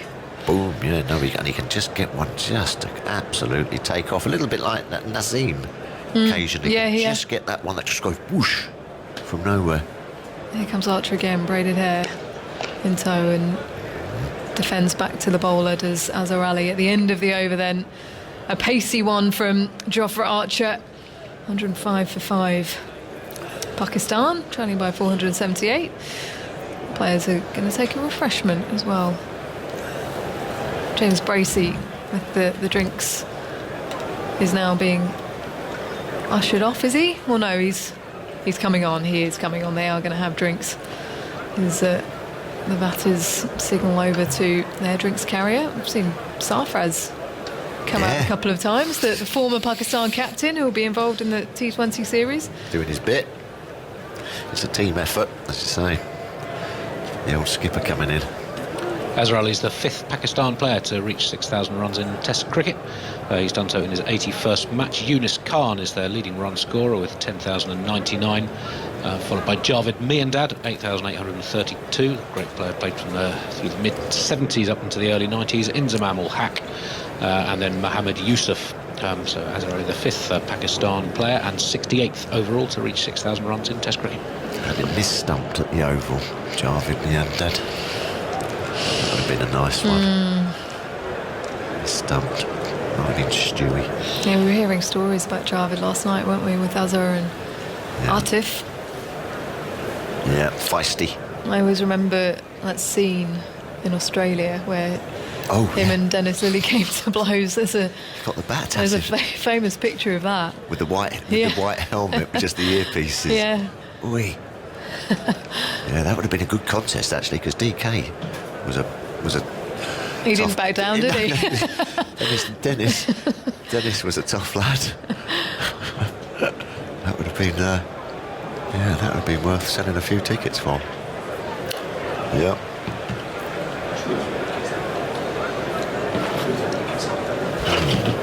So, Pakistan 105 for 5.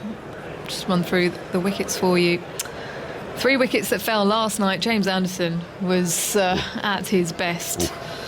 Creeping towards that 600 Test wickets. He's been such a fabulous bowler for England over the years. 4 for 24 from his 13 overs so far in this innings. But the first to go was Sham Masood for 4.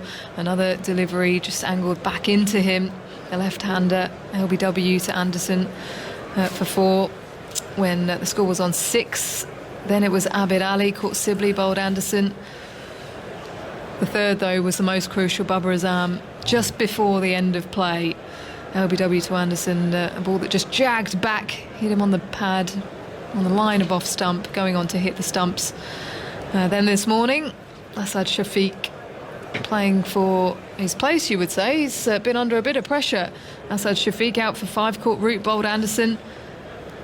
And then Dom Bess coming into the game, removing Fawad Alam after he'd done all the hard work, Fawad Alam. A lot of chat about his technique, but he made it to 21 before he was removed, fending at one outside the off stump, slightly slower, slightly fuller, as you predicted, Phil Tufnell, and he was caught by Jos Buttler. A very good catch from him behind the stumps. Kicked, didn't it? Turned and bounced.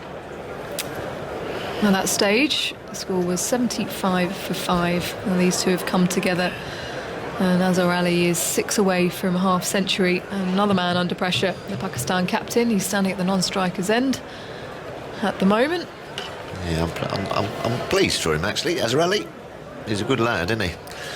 And as you say, he's been under some pressure about his captaining and his form, but glad to see him in the runs. So only his second time he's reached 40 in Pakistan's last 11 tests. He's had 18 innings in that time, 9 single-figure scores, 1 century. This is only the only other innings in that time he's reached 40. Rizwan on strike to Anderson, bowling from the northern end. Pushes to the offside to point, sets off for a single, is sent back by his captain, and just raises his hand in appreciation and nod of approval that there wasn't a single on there. Rizwan on 9, Azhar Ali on 44. They're resuming after the drinks break. James Anderson will receive the ball from Chris Woakes at mid-off. You could probably say that the captaincy hasn't done his batting any favours by that stat. There are some that are burdened by captaincy, some that thrive as Anderson bowls wide of the off-stump. Rizwan cuts, beats point, flashed away out to the boundary.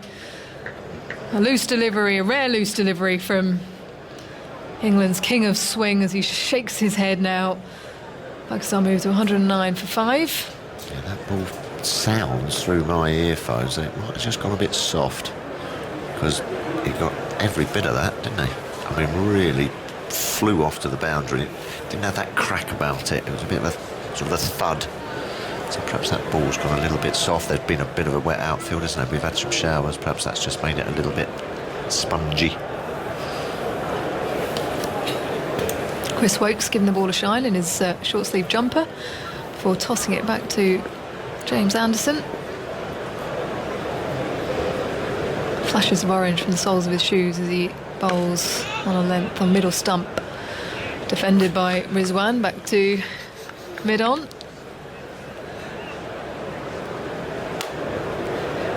Stop. Did you just... I did. I don't know why I did that. Little pop at the end of stump. A little accentuation is Anderson. Who used to do that? What was that? What was that advert? When the pod goes pop or something? Yeah, was it? yeah. That's what it was. I think it was Patsy Kensit. As Anderson bowls to Rizwan, who's defending to point. Yeah, a young Patsy On his nose. Kensit. Yeah, Bird's Eye Peas or something, wasn't it? Bird's Eye Peas? Or Fresh was as it the moment. A bit the before your time. Pringles? Bit before your time. Bit before you. Oh, yes. Well, Wasn't yeah. it? I remember those. Yeah, no, but there was an advert. I can remember it. There are other peas available, Yes. by the way. Fresh as the moment when the pod went pop. That was it. You can do that again if you like, as Anderson shuffles away now into his stride. Bowls. Rizwan drives off the front foot to Chris Woakes, who's getting down into a long barrier. I've never been able to do that, you know, like when you put your finger and make it go pop No. or whistle. Yeah, terrible at whistling. Me too, Yeah. yeah. Some people just pick it up. I think everyone has the ability to whistle. Oh, yeah, but I always suck in and a lot of good whistlers Yeah. blow out. Oh. Right. And especially the ones that get the old fingers in under the tongue and give it a real good whistle. Always wanted to do that. Rizwan working it to mid-wicket. But signals no for the single as mid-wicket comes in. End of the over then, 109 for 5. Azhar Ali on 44, Rizwan on 13. Jack Leach, there he is, Where is he? pitch side. Good lad. See him down there. He's got a football with him.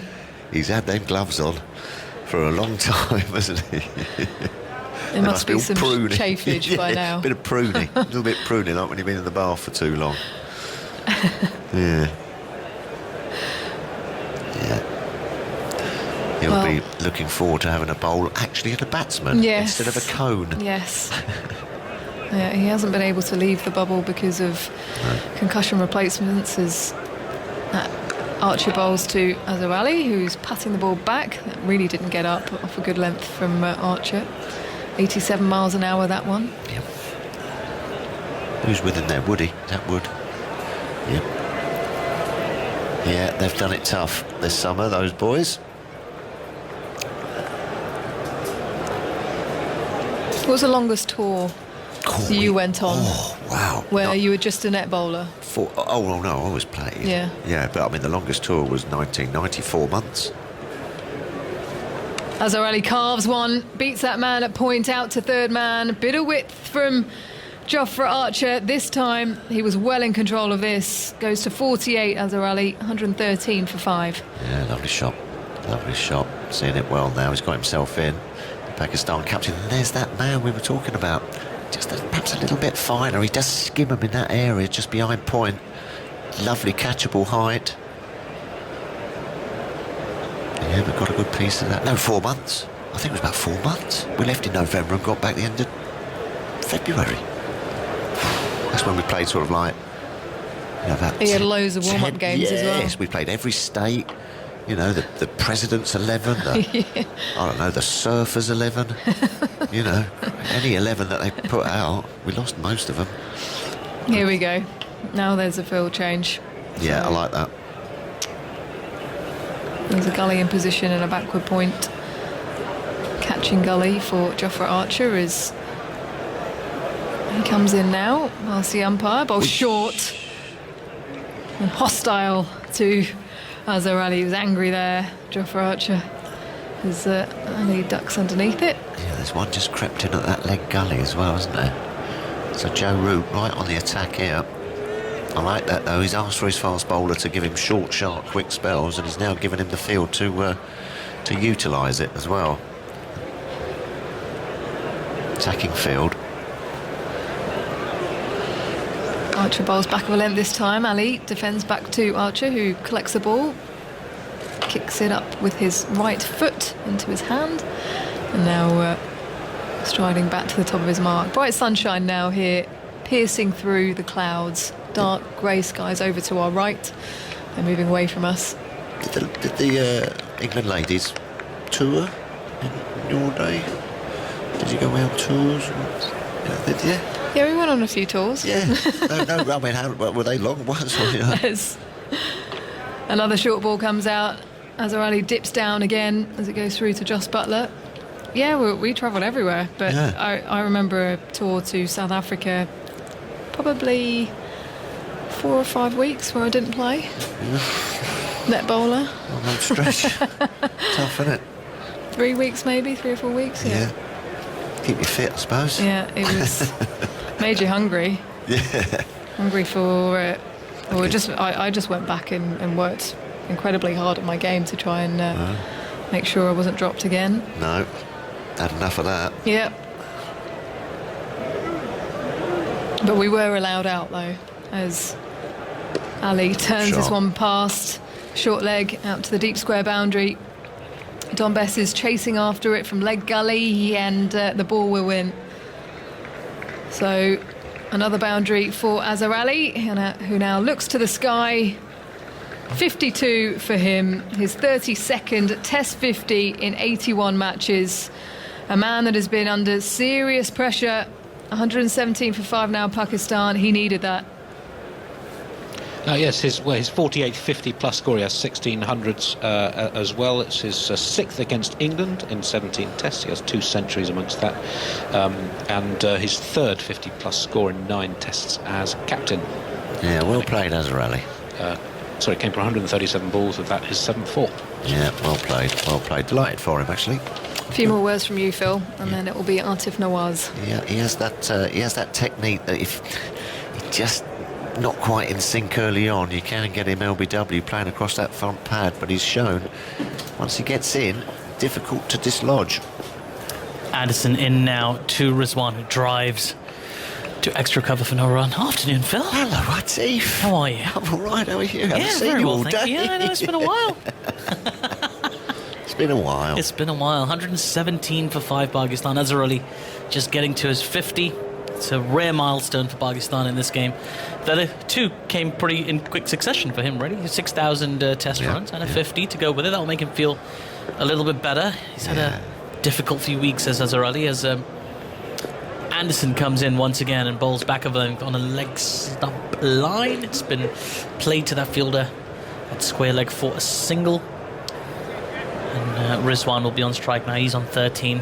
Just been keeping an eye on the South group of the Bob Willis Trophy, where my beloved Middlesex are playing, and yours, of course, as well, Tuffers. Yes. I don't know if you've seen much of this Blake Cullen player. It's a young man from Hounslow. Right. 17 years old, making his debut. Took a couple of wickets and currently batting quite well for Middlesex against Sussex. They're Good lad.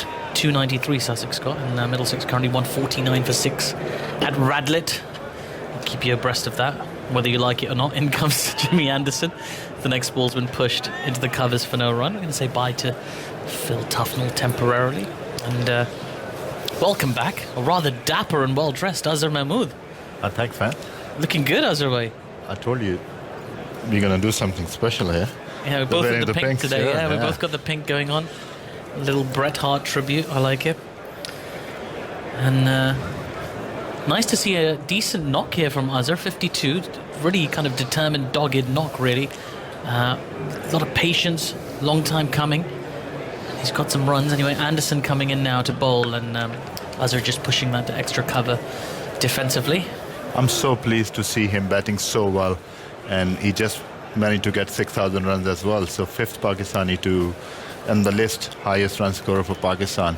So pleased with that, because he was under a lot of scrutiny in Pakistan, talking about his place in the side as a captain as well as player. So I hope he can go and make a big one here. Yeah, he needs to get Pakistan in contention. Still 465 behind England's total. 3 slips in place. In comes Jimmy Anderson once again, short and cut, but only as far as point. No run scored. 118 for 5. Do you think this knock is going to take some pressure off him? Yeah, definitely. Look, he's a quality player. Look, his balance is really good today. He's playing the ball so well. That's the head position, you know. His foot goes across to off stump, and then his head follows, and you can see the lot of leg before and caught behind the scene from there. So this innings, you know, he was full of control. He's playing the ball well underneath his eye, and played really well against this quality fast bowling attack. Absolutely. In comes Jimmy Anderson once again, just back of a length this time, pushed by Azhar Ali into the gap behind point. It's racing away towards the boundary, and in fact it will get there. So another 4 for Azhar Ali. 56 he moves on to. That's the end of the 51st over. 122 for 5 now, Pakistan. Still a long way behind the 461 deficit that England have accrued, but even so, some promising shots there from Pakistan. Look at this. Look at his balance, you know. Like when he's playing well, he's playing in front of the wicket and play the ball late. We saw the last ball he played, opened the face of the bat and in full control, went to third man for 4 runs. So, you know, look at that shot. Unbelievable, you know, like minor adjustment on his stance, and, you know, he can access the ball in front of his pad. Yeah, we forget that he's a quality player. He's not been able to show it very much recently, but over his career, 6,000 runs, a best of 302 as well. One of a very select group of Pakistani players to have scored triple centuries in Test cricket. The others, off the top of my head, being Inzamam, Yunus Khan, Yusuf and Junaid Bhai. There we go.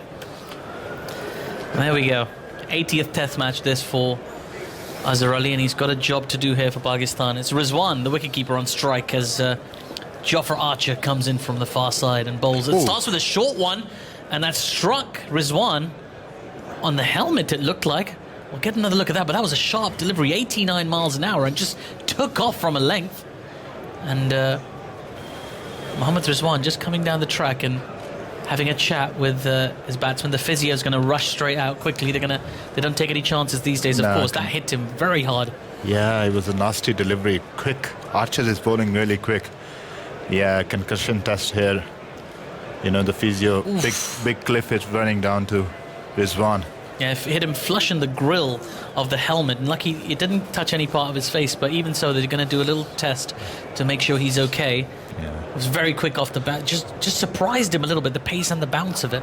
Yeah, he's been bowling really well and bowling really pace. And the big Cliff will ask him about his age, how many brother or sister you have, and these type of question, you know, whenever somebody got hit and they need to do the concussion test. Yeah, absolutely. Just doing a little test to make sure he's got his bearings about him. Checking the helmet as well, just to make sure it's not taking too much damage. He's smiling, Rizwan. He looks okay. Yeah, But, he's a tough cookie, yeah. He's You wouldn't want to face that ball in the era of grill-less helmets, for sure. No. That was quick and just took off. Completely surprised him when you consider he's been out there for a while now, Rizwan. 42 deliveries faced and still being rushed by a quicker one there. I'm surprised no helmet change. He was hit on the grill. Yeah. Maybe that's why it's not hitting on the helmet. So Yeah. I'm going to take another look at that, but it just took off and oof. Actually, there was a little bit of whiplash on his neck there as well, the way it tilted back. It hit him at full speed. It was quite frightening to see. he might be all right now, but definitely he will feel later on. I tell you, he enjoys cricket like that. Shoaib Akhtar. He loves those. He loves those, yeah. I know. Well, everybody's okay, and Jofra Archer in now to Rizwan, who's firmly behind that in defence. He's okay.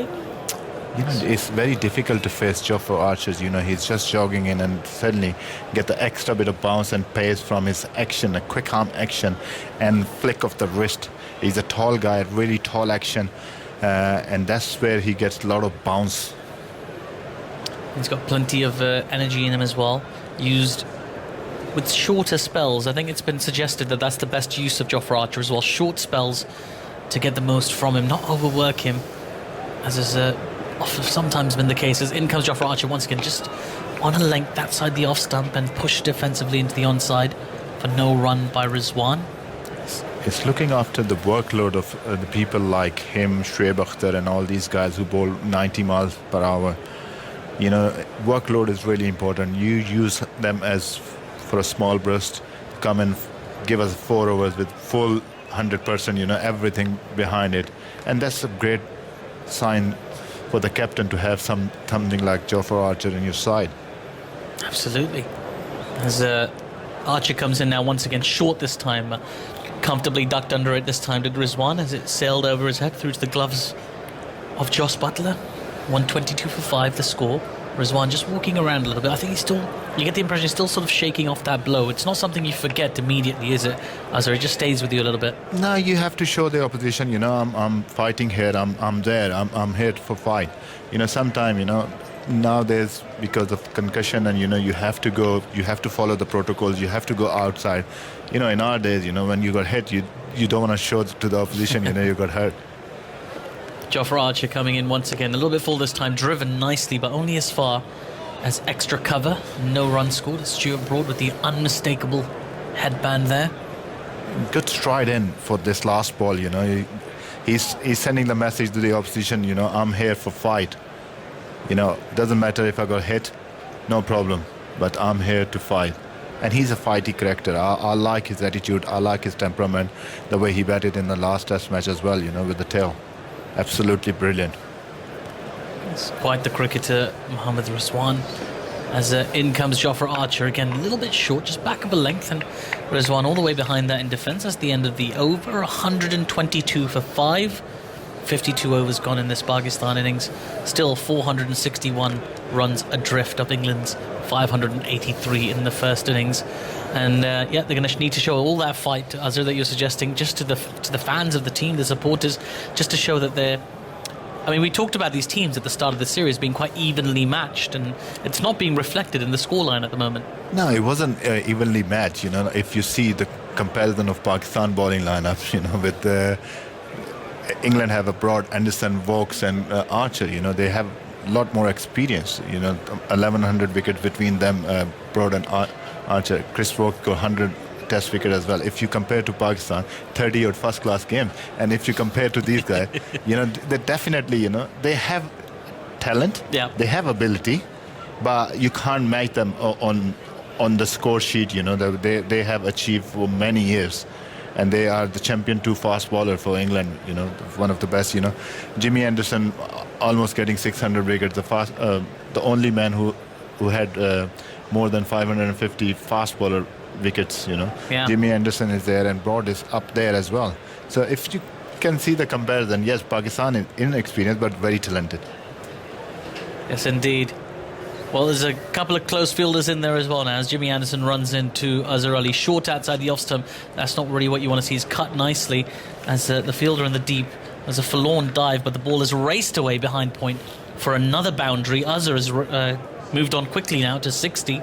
It's a gorgeous shot that for 4. 126 for 5 now. Just waited on that, Azhar. Just sat in his crease a little bit, waited and timed it to perfection. Look at that timing, washed the ball to his bat and just lashed on it. 31 from his last 30 balls, Azhar Ali, including 7 boundaries. He'd scored 29 off 112 before that. Accelerating nicely, Azhar Ali here, settling in a little bit. He'll want to turn this into a big score to keep Pakistan alive in this game. As Jimmy Anderson now runs in once again and bowls, just angling onto the pads this time of Azhar Ali, who works it away into the leg side. Early call of yes, put pressure on that fielder, and they made it through comfortably in the end. You know, sending the right message to the dressing room. You know, captain was under pressure, under a lot of scrutiny, and you know the way he's batting right now, it's a good message. You know, your captain is leading from the front when team were down, and he's playing really well. And slightly better condition for batting right now. Ball is 52 overs old, and you know he's been there for a while, and now he's cashing in. But that 4 also brought up the 50 partnership in 15.5 overs. Well, 50 partnership as well now as Anderson comes in this time. The ball's been guided off the face of the bat just behind that point fielder, and again they run through for a quick single. Rizwan moves on to 14 now. That's the first 50 partnership of this innings, I believe, from Pakistan. They just fell short with that little partnership that looked quite promising with Fawad Alam and Azhar Ali a little bit earlier, but Fawad got a good delivery from Dom Bess. He was looking so good. He did a lot of the hard work, not unlike Azhar Ali here, but just couldn't cash in, Azhar. Yeah, it was spin and a bounce, but he could have left that delivery. You know, he was slightly wider, and he could have left it because Bess was bowling round the stumps as well. In comes Anderson once again, just outside the off stump and just pushed wide of that fielder at backward point. They'll take the first one, and that's all they'll take. Another single to the Pakistan score. Oh, there's an overthrow. It's a poorly directed throw. There's nobody backing up. In fact, they're going to get 2 overthrows. They might even get 3 overthrows. In fact, they will get 3 overthrows. So that delivery, which should have only resulted in one poor throw-in, that's 4 to the Pakistan score. And that's quite extraordinary. Anderson is not pleased, as you can imagine. 132 for 5 now, Pakistan. He must be gutted and cross with Bess. Yeah, the throw just a little bit more aggressive than it needed to be, and quite wayward as well. Nobody backing up behind Josh Buttler. This England team usually so organised in the field. It's a very rare thing to see overthrows, particularly 3 overthrows from England. Yeah, it's quite extraordinary. Well, Jimmy Anderson at the top of his run, just settling into it. Never rushes, always at ease. As he comes into bowl to Azhar Ali, a full delivery, driven nicely, but only as far as that silly mid-off fielder. It's almost two yards off the pitch itself. Yeah, look at that fielding, you know, catching position next to the pitch. Sorry, our producer's taking a photo of us at the moment. I'm trying to pose and commentate at the same time. Right, Azhar Ali taking his guard. Lots of company for him around the strip. The fielder either side of it. As in comes Anderson now again, full and driven back to him defensively by Azhar there. 1 delivery to come in this. In fact, that's the end of the over. 53 overs, got 132 for 5. What do you make of those fielders that are on the strip, just either side of the strip there, Azhar? You know, Azhar is playing so well. His balance is really good. You know, he's playing the ball really straight, and that's why they put the fielder there to make Azhar Ali minds doubt little bit to play across the line rather than straight. So I think that was a good field against Azhar Ali. Yes, absolutely. Well, we're going to continue here. There's a little bit slow turnaround here from England. England a little bit sluggish now. That ball not doing as much, getting a little bit softer, not as much lateral movement. We did see some uneven bounce and some skid from Jofra Archer. He's back again now, and he bowls, and that's another short delivery, quick as well, 89 miles per hour, ducked underneath it at Rizwan as it sailed over his head into the gloves of Jos Buttler. Field is set for that short pitch delivery. Look at short leg, short fine leg, or square leg fielder is there, and then the fine leg. Yeah, kind of a squarish fine leg fielder. They usually have them quite fine for the quick bowlers, but he's there specifically for that hook shot. And Rizwan thus far hasn't taken the bait. Yeah. It's 2 slips and a wideish gully in place as in comes Jofra Archer again. Again short, but this time the ball just held up off the pitch, and Rizwan all the way behind that in defence, no run. Well played in the end. He was behind the ball and he moved his feet towards the off stump. Look at that. He was there. He was in full control to play that ball. Just had to adjust, just hold back a little bit as the ball held up off the pitch.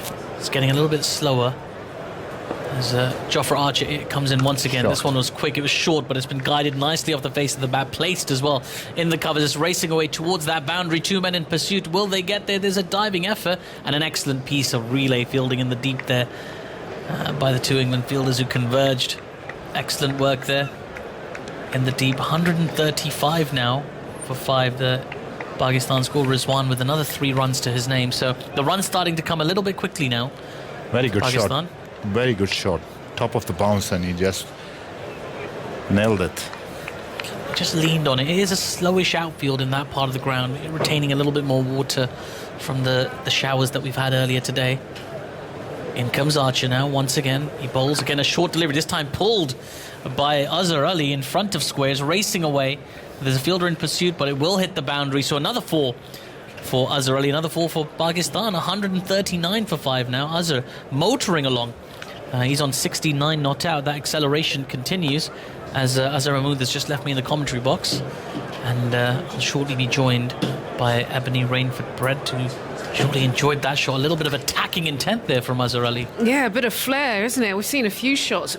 Look, the wicket is flat, and if the ball comes on nicely or you get a bit of width and you're set, there's an opportunity just to throw the hands through it. Good shot. Jofra Archer comes in once again. Another shorter delivery, back of a length, and just rushed the batsman this time, who just plays it off his hips softly into the leg side for no run. 1 delivery to come. At the back of their mind, they'll still remember that ball that rushed onto Rizwan's grill at great pace, 89 miles an hour, straight onto his grill. It's an exciting phase, isn't it? Anything could happen right now. If you're slightly off your line, you feel like it's runs. But equally, we're seeing some fire from Archer. Good fun.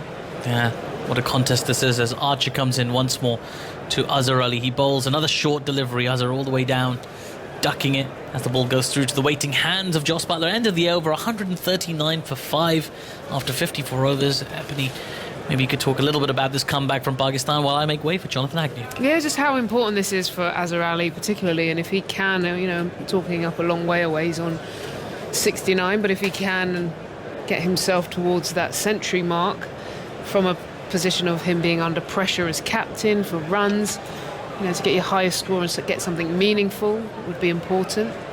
Let's not forget there's a bit of weather around, so you never know, they could take this game a little bit deeper than everybody expected. So really good to see this fight back, a good partnership. Yeah, they've played well, haven't they? And well done, Azhar Ali. He's really had a tough time of things recently, but he's changed that technique a little bit, he's opened himself up a little bit. He's getting his left leg out of the way, essentially, not getting quite so trapped as he was. He's produced all those LBW decisions against him, and he's played really well. There's still 444 runs behind, though. It's huge, isn't it? It's a horrible place to be, but at least they're showing some fight and determination, and England having to work hard for their wickets. Jimmy Anderson's off, but very happy during that spell. But he's polishing the ball up for Chris Wokes now, who's coming on down at our end of the ground. Lovely shot of the groundsman's dog I can see on our screen here. Good old Winston. It's a cutie. He is a cutie. He's quite a big. He's a big Cocker Spaniel. But, lovely colour, red red colour. So only a pup. He normally scuttles around the ground. He has a walk around about this time, usually around the terrace, but he's sitting on his owner's knee at the moment, out in the sunshine on the left-hand side. 1:39 for 5. And time here for Woakes to get wound up, but he's getting there now. He's stretching, getting himself organised. The sun's coming out. Strange day today it's been with the weather. When the sun comes out, it's actually very warm, but too much cloud there's been for much of it, and some rain too. And Woakes finally on his way. Bowls to Mohammad Rizwan, who's a brave little fighter, actually. Really admire him. He's on the back foot playing out to cover at the moment, but he's one of those players who'll go back. That's a no ball, finally signalled by the umpire. He'll go back from this series with his reputation enhanced, that's for sure. He's kept beautifully. He's batted in a very gutsy fashion. It looks like he enjoys his cricket too, but he looks like the sort of person that you want in your side, actually. He's chirping away behind the stumps. And now Woakes will have to go back and start over again. The floodlights are on. So he runs in now and he bowls, and Rizwan's on the back foot wanting a single. And he plays that very nicely square into the offside. Takes his run. 141 for 5. What's this partnership worth now, Andy? So just...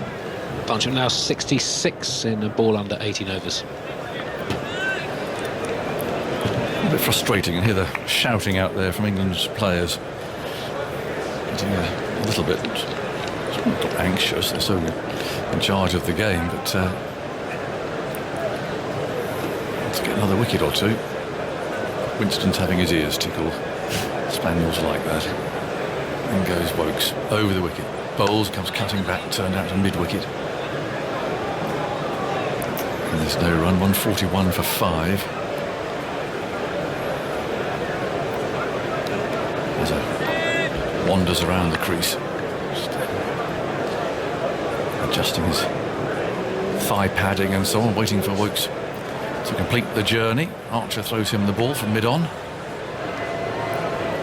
The final polish. And Woakes turns and immediately starts to trot in. Then he runs in a little bit faster. He's there and bowls outside the off stump because thick inside edge. And Pope has to feel that at mid-wicket, so not where the batsman was aiming it at all, but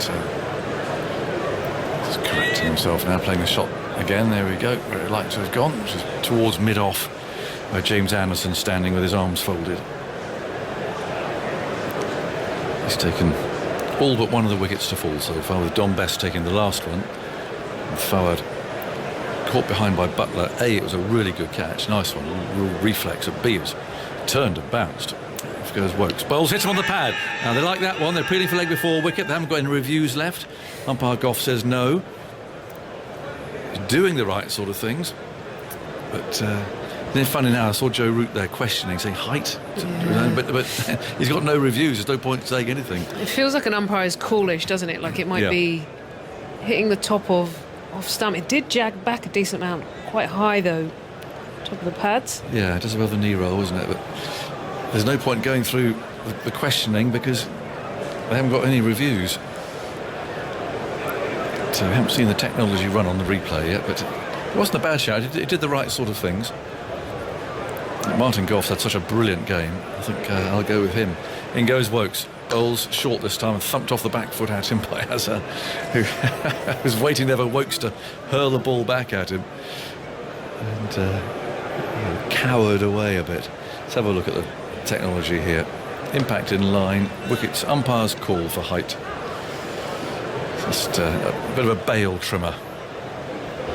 But I think it's perfectly acceptable for the umpire to give that not out. 141 for 5. There goes Woakes. Bowles, slower ball, pushed away out to cover. I wonder though, do you think that the umpires have in their mind, right, England haven't got any reviews left, so therefore is it sensible for me to say to have given that out because Pakistan have got reviews, but then of course if he had given it out on the field he would have been out, wouldn't he? Or the ball was trimming the bails, technically. Okay, yeah, so give it the favour that at least there's still a chance for it to be if you give the team that's got the reviews available, whether you make a decision based on their ability to still to review it if it's wrong. Well, I've got a question that I think is controversial. I'm sure this might upset Twitter, but I was thinking about this a moment ago, where there was maybe half an hour ago there was a ball that got looked at that was impact outside of the line, but went on to hit middle stump. It might have been Wokes or something like this. Now, with the introduction of technology, do you think anyone would ever consider, a bit like we saw Dom Sibley given out, actually coming down the wicket? Now, because technology is allowed, DRS means that is out and umpires can give it out. Do you not think if the ball pitches an impact outside the line but goes on to cannon into middle stump, we've got enough technology now to prove that? Could that rule be changed? What, so it's out, you mean? Yeah. Ball pitches outside of stump and hits the stumps, or it would hit the stumps. So impact outside the line, but actually goes on to hit the stumps. Well, it's not a crazy idea. I mean, what you could do, that's what's best coming on here. So he's slipping a short leg, and he's bowling to Rizwan. And it's fielded by Pope at short leg. I mean, obviously there'd be more decisions out, wouldn't there? So should the dark day dawn when there are 4-day test matches, it could be a way of speeding them up, I suppose, getting a result. But that would be a dark day. But that's not a crazy idea at all. This is played away by Rizwan towards mid-off. It'd encourage the batsmen to use their bats and make sure they get there, I suppose. This has always been the case, as long as I can remember anyway, that it's been not out from that way around. And there was a time where it was out, it pitched outside leg stump as well. Here's Rizwan pushing into the offside. Oh, I've never known that. That's a long... Well, it used to be the case long time that ago, the ball had to pitch in line and hit in line. Yeah. Yes. And then they changed, I think it was back in the 1930s, I think. Then they moved it so that, yes, so It could pitch outside it could the pitch off stump. outside, but not out if your pad was outside the line as well. There's the next one from Rizwan. He's defending Bess. Butler fields it behind the stumps. All smiling going out there. Rizwan's enjoying himself. He's smiling now. And waiting for Bess to wheel round. Little skip at the start of his approach, and he walks in and then bowls, and it's a bit short that, and Rizwan just run the ball away square into the offside where Crawley is fielding, but they take one run. 142 for 5. T coming up at 5 to 4. And then we go on late. We go through to 7:30 tonight. Not sure if that's going to affect Philip's Vietnamese cuisine.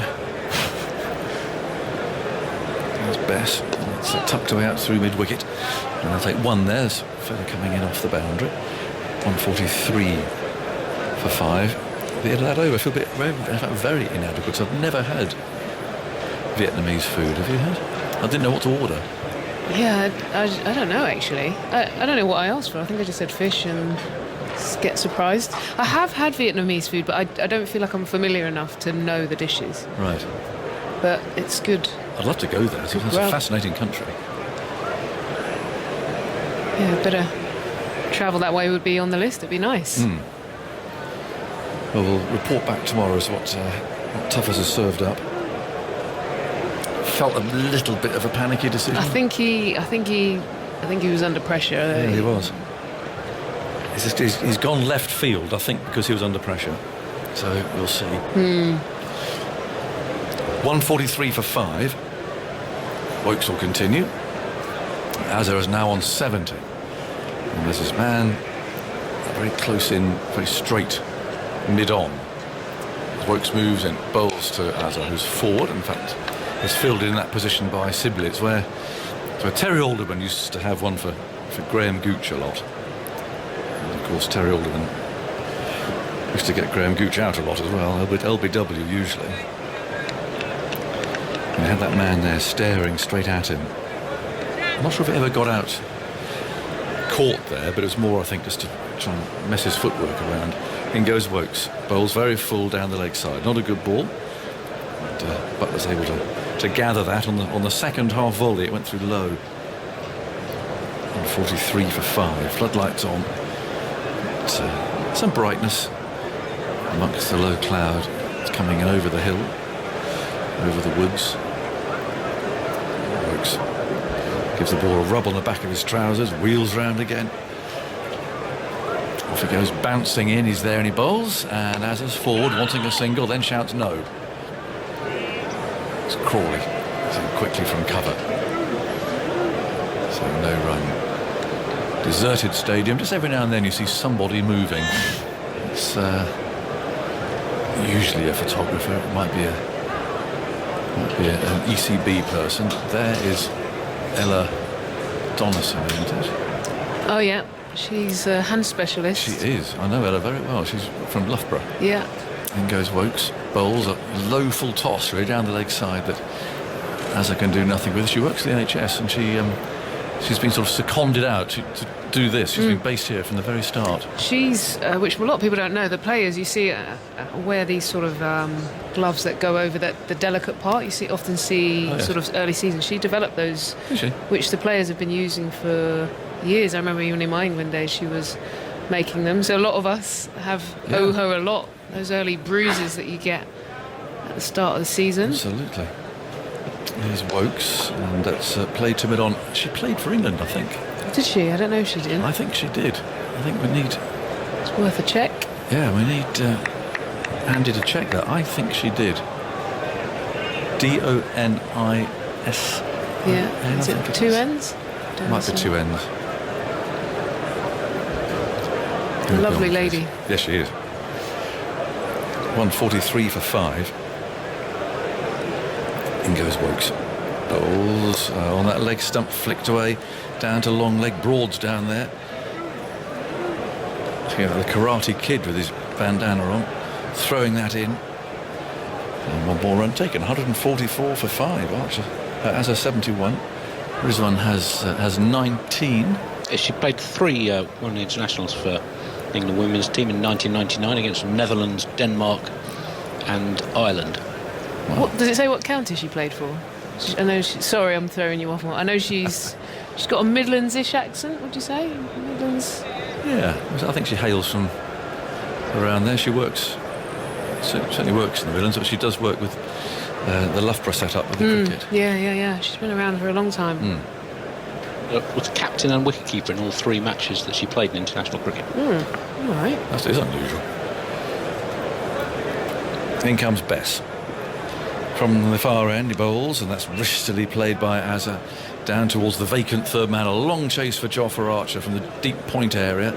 He arrives now, hurls the ball in, and Butler gathers it as Rizwan comes sprinting into his ground, cloud of dust all over the place as he runs his bat in. Lovely shot.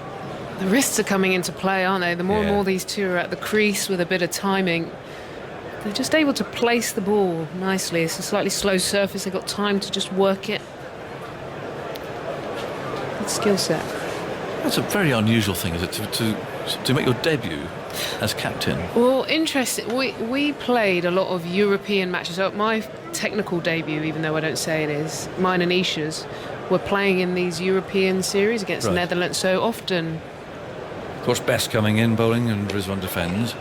Yeah, so often those series Where would they be played? So they'll be played whether here or... but we got caps because they are official internationals, but sometimes they played teams that were, academy-style teams. Right. Here comes Bess. Bowls short, and that's nicely jabbed away by Rizwan off the back foot, just for 1 run this time. So the good news for some of us, it means that I look like I had a much longer England career than I did. I only played like a game, but it looks like I played for like 9-10 years. Same with Isha. Yeah. 148 for 5. Here comes Bess. Bowls. Played off the back foot out to cover. We played the Netherlands a few times at the Hague Cricket Club. Have you played there? I've played. Is that in Central? In like the central of the city, or is it? I don't know. The Hague. I don't know. Here comes Bess. Bowls. And that's swept away down to deep square leg. A chase for the fielder. Can't get there. It's another boundary to Azar Ali, who moves to 78. And Pakistan 152 for 5. It's a lovely ground. But the interesting thing was, of course, we get in a taxi and asked to go to the Hague Cricket Club, and none of the taxi drivers had any idea what cricket was, or B, where on earth a cricket ground was. They had no idea what it was. It just looked like a sort of an empty park to them. And Yeah. they didn't realise that cricket was played there, or even what cricket is. There's Bess. And it's pushed away off the front foot by Azza. There's no run. They had a bowler, a fast bowler, who was a confirmed thrower, chucker. Yeah. So what he did, he literally bolted his arm straight with a brace. Ran in about 20 yards with his arm like this, actually dead straight. He ran in and just whirled it over like that. It was an extraordinary sight. It was the only way he could play legitimately. I can't possibly be It's throwing not it. happening. Yeah, I've got this thing on. I've played out in the Netherlands with, I think they call it coconut matting, isn't it? It's Yeah. like they didn't have a proper sort of strip as such with grass, so that the ground that they had to use. And we played county cricket over there as well. We took our county team as well. And yeah, they pull tight those matting, Yes, and I you're think kind of ours was calling them to matting. pull it really tight. I think ours was matting, but the pavilion and the so on was red and white. I seem to remember. It was a very distinctive building. So I'm sure people have been out there and played as well. But good fun those days were. 152 for 5. Wokes looking for his first wicket. He's on his way again. He's bowling to Mohammad Rizwan, who's on 20. And he's on the back foot again, fiddling that away. I was going to say to Gully, but Gully, it seems to have gone these days. The Gully feels. I'm going to talk to Joe Root about this at some stage, because Gully has gone. And Gully, he often gets a few catches there from sliced drives and so on, but they have that man there now saving the single. So he's Well, a sort of his backward point rather than Gully. And funnily enough, I noticed that Pakistan started doing that as well. Yeah, well, we've seen it. I mean, Azza in particular has worked quite a few just nicely late through where the gully fielder would be. In goes Wokes again, hair blowing, and it's pushed away defensively by Azza, who's on 78. Is it left open to encourage? Could be, but the slice drive, we don't quite get to it. A thick edge. Quite often got catches in the gully, but it's definitely gone. It's out of favour at the moment.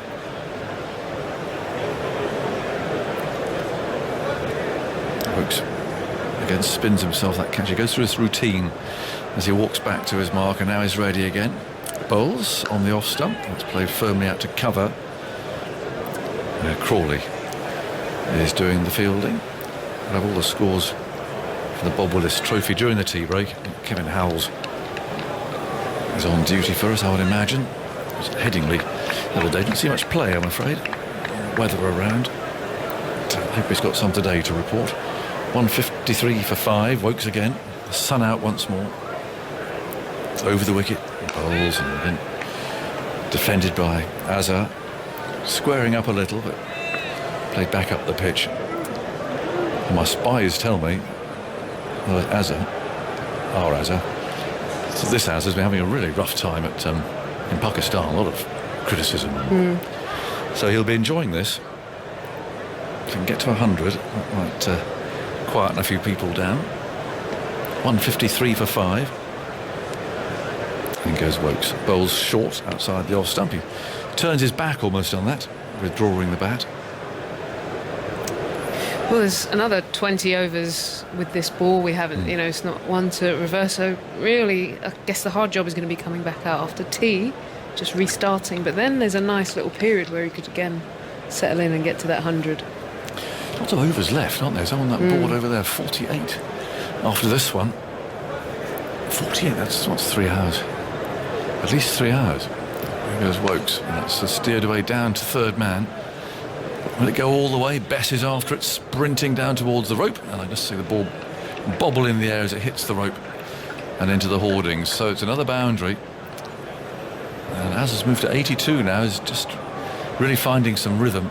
Rizwan's 21. Rialis joining us today. Just 2 wickets have fallen today. Anderson dismissing Asad Shafiq, so that's number 597 for Anderson. And then after quite a lengthy stand, Fawad Alam got an unplayable ball really from Bess. The off spinner, Fawad left-handed, ball turned and bounced and was very well caught by Butler standing up. I'm not sure who had the biggest smile, Bess or Butler actually. But, it was a brute of a ball. 157 for 5, so 426 runs still behind. What's happening down that? Oh, I see. Having to wait for Bess to return from the deep.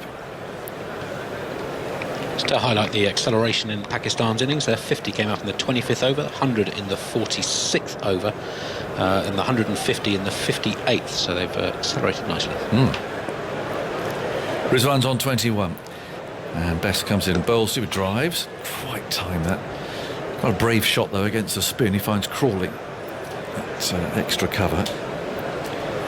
Best spins himself a catch again. And that's a little skip to start with. And now he's literally just walks up and into his delivery stride and bowls. And this time, Rizwan will get a single. Running away out to point. Root is the fielder running out from slip. With no Ben Stokes here, of course. Root walks back into position. Lots of things going through his mind. Not least where we're going to get a wicket from. He's brought Archer up now. He was at deep point, so he's bringing up now to save a single. In the offside, just behind square. Best moves in, bowls, and Azhar defends that, pushing it back up to the bowler again. Interesting that Best is bowling from that end, because I know it's to a left-hander that he got that huge turn and bounce, but that was from this end. So that's perhaps just having a look to see what there is down from the other, and that's played a little bit of bounce there, I think, by Azhar, but played securely into the short leg area. So it just depends where Shaheen Afridi's been bowling. They've got quite a few overs from this end, so creating the rough that Best is aiming for. But, Azhar again treats him with absolute respect. It's fielded by Burns. He's got a little towel hanging from the waistband of his trousers behind him. He's at mid-wicket. Best. Oh, what's happened there? It's gone straight through. Now, was that a chance? Joss Buttler will be hoping not. I wonder if it was. Let's have a look. It looked like it might have been an arm ball, this. It certainly didn't spin. And there's a little fiddly shot. And let's have a look at the replay of this. Watching it now. No, it's off the thigh. Off the thigh. But it was a good ball. And it was the last one before tea. I think it probably was an arm ball. It certainly just ran on. I think spinners these days call it natural variation, don't they? Which is basically a non-spinning spinner. But it didn't hit the edge. It just went straight on, flicked the back thigh, and although Buttler dropped it, he'd have seen that very late. And so no chance will be recorded. Best looks disappointed. It was a good delivery, but that session has belonged to Azhar Ali. 82 not out. All his teammates are out there applauding him, standing behind the Pakistan flag that's draped over the advertising hoardings. And there you go, captain under pressure. And he's responded very well. He's raised a thumbs up. I don't know who that was to, but very obviously over to the right, like it was to the England direction, giving somebody a thumbs up as England go trooping off. And Azhar Ali goes bounding up the stairs. And again, lots of applause for him there as he reaches the dressing room. He's got a long way to go, and Pakistan have got a massive way to go if they are somehow to avoid defeat here. But they've shown at least that they've got some determination about them.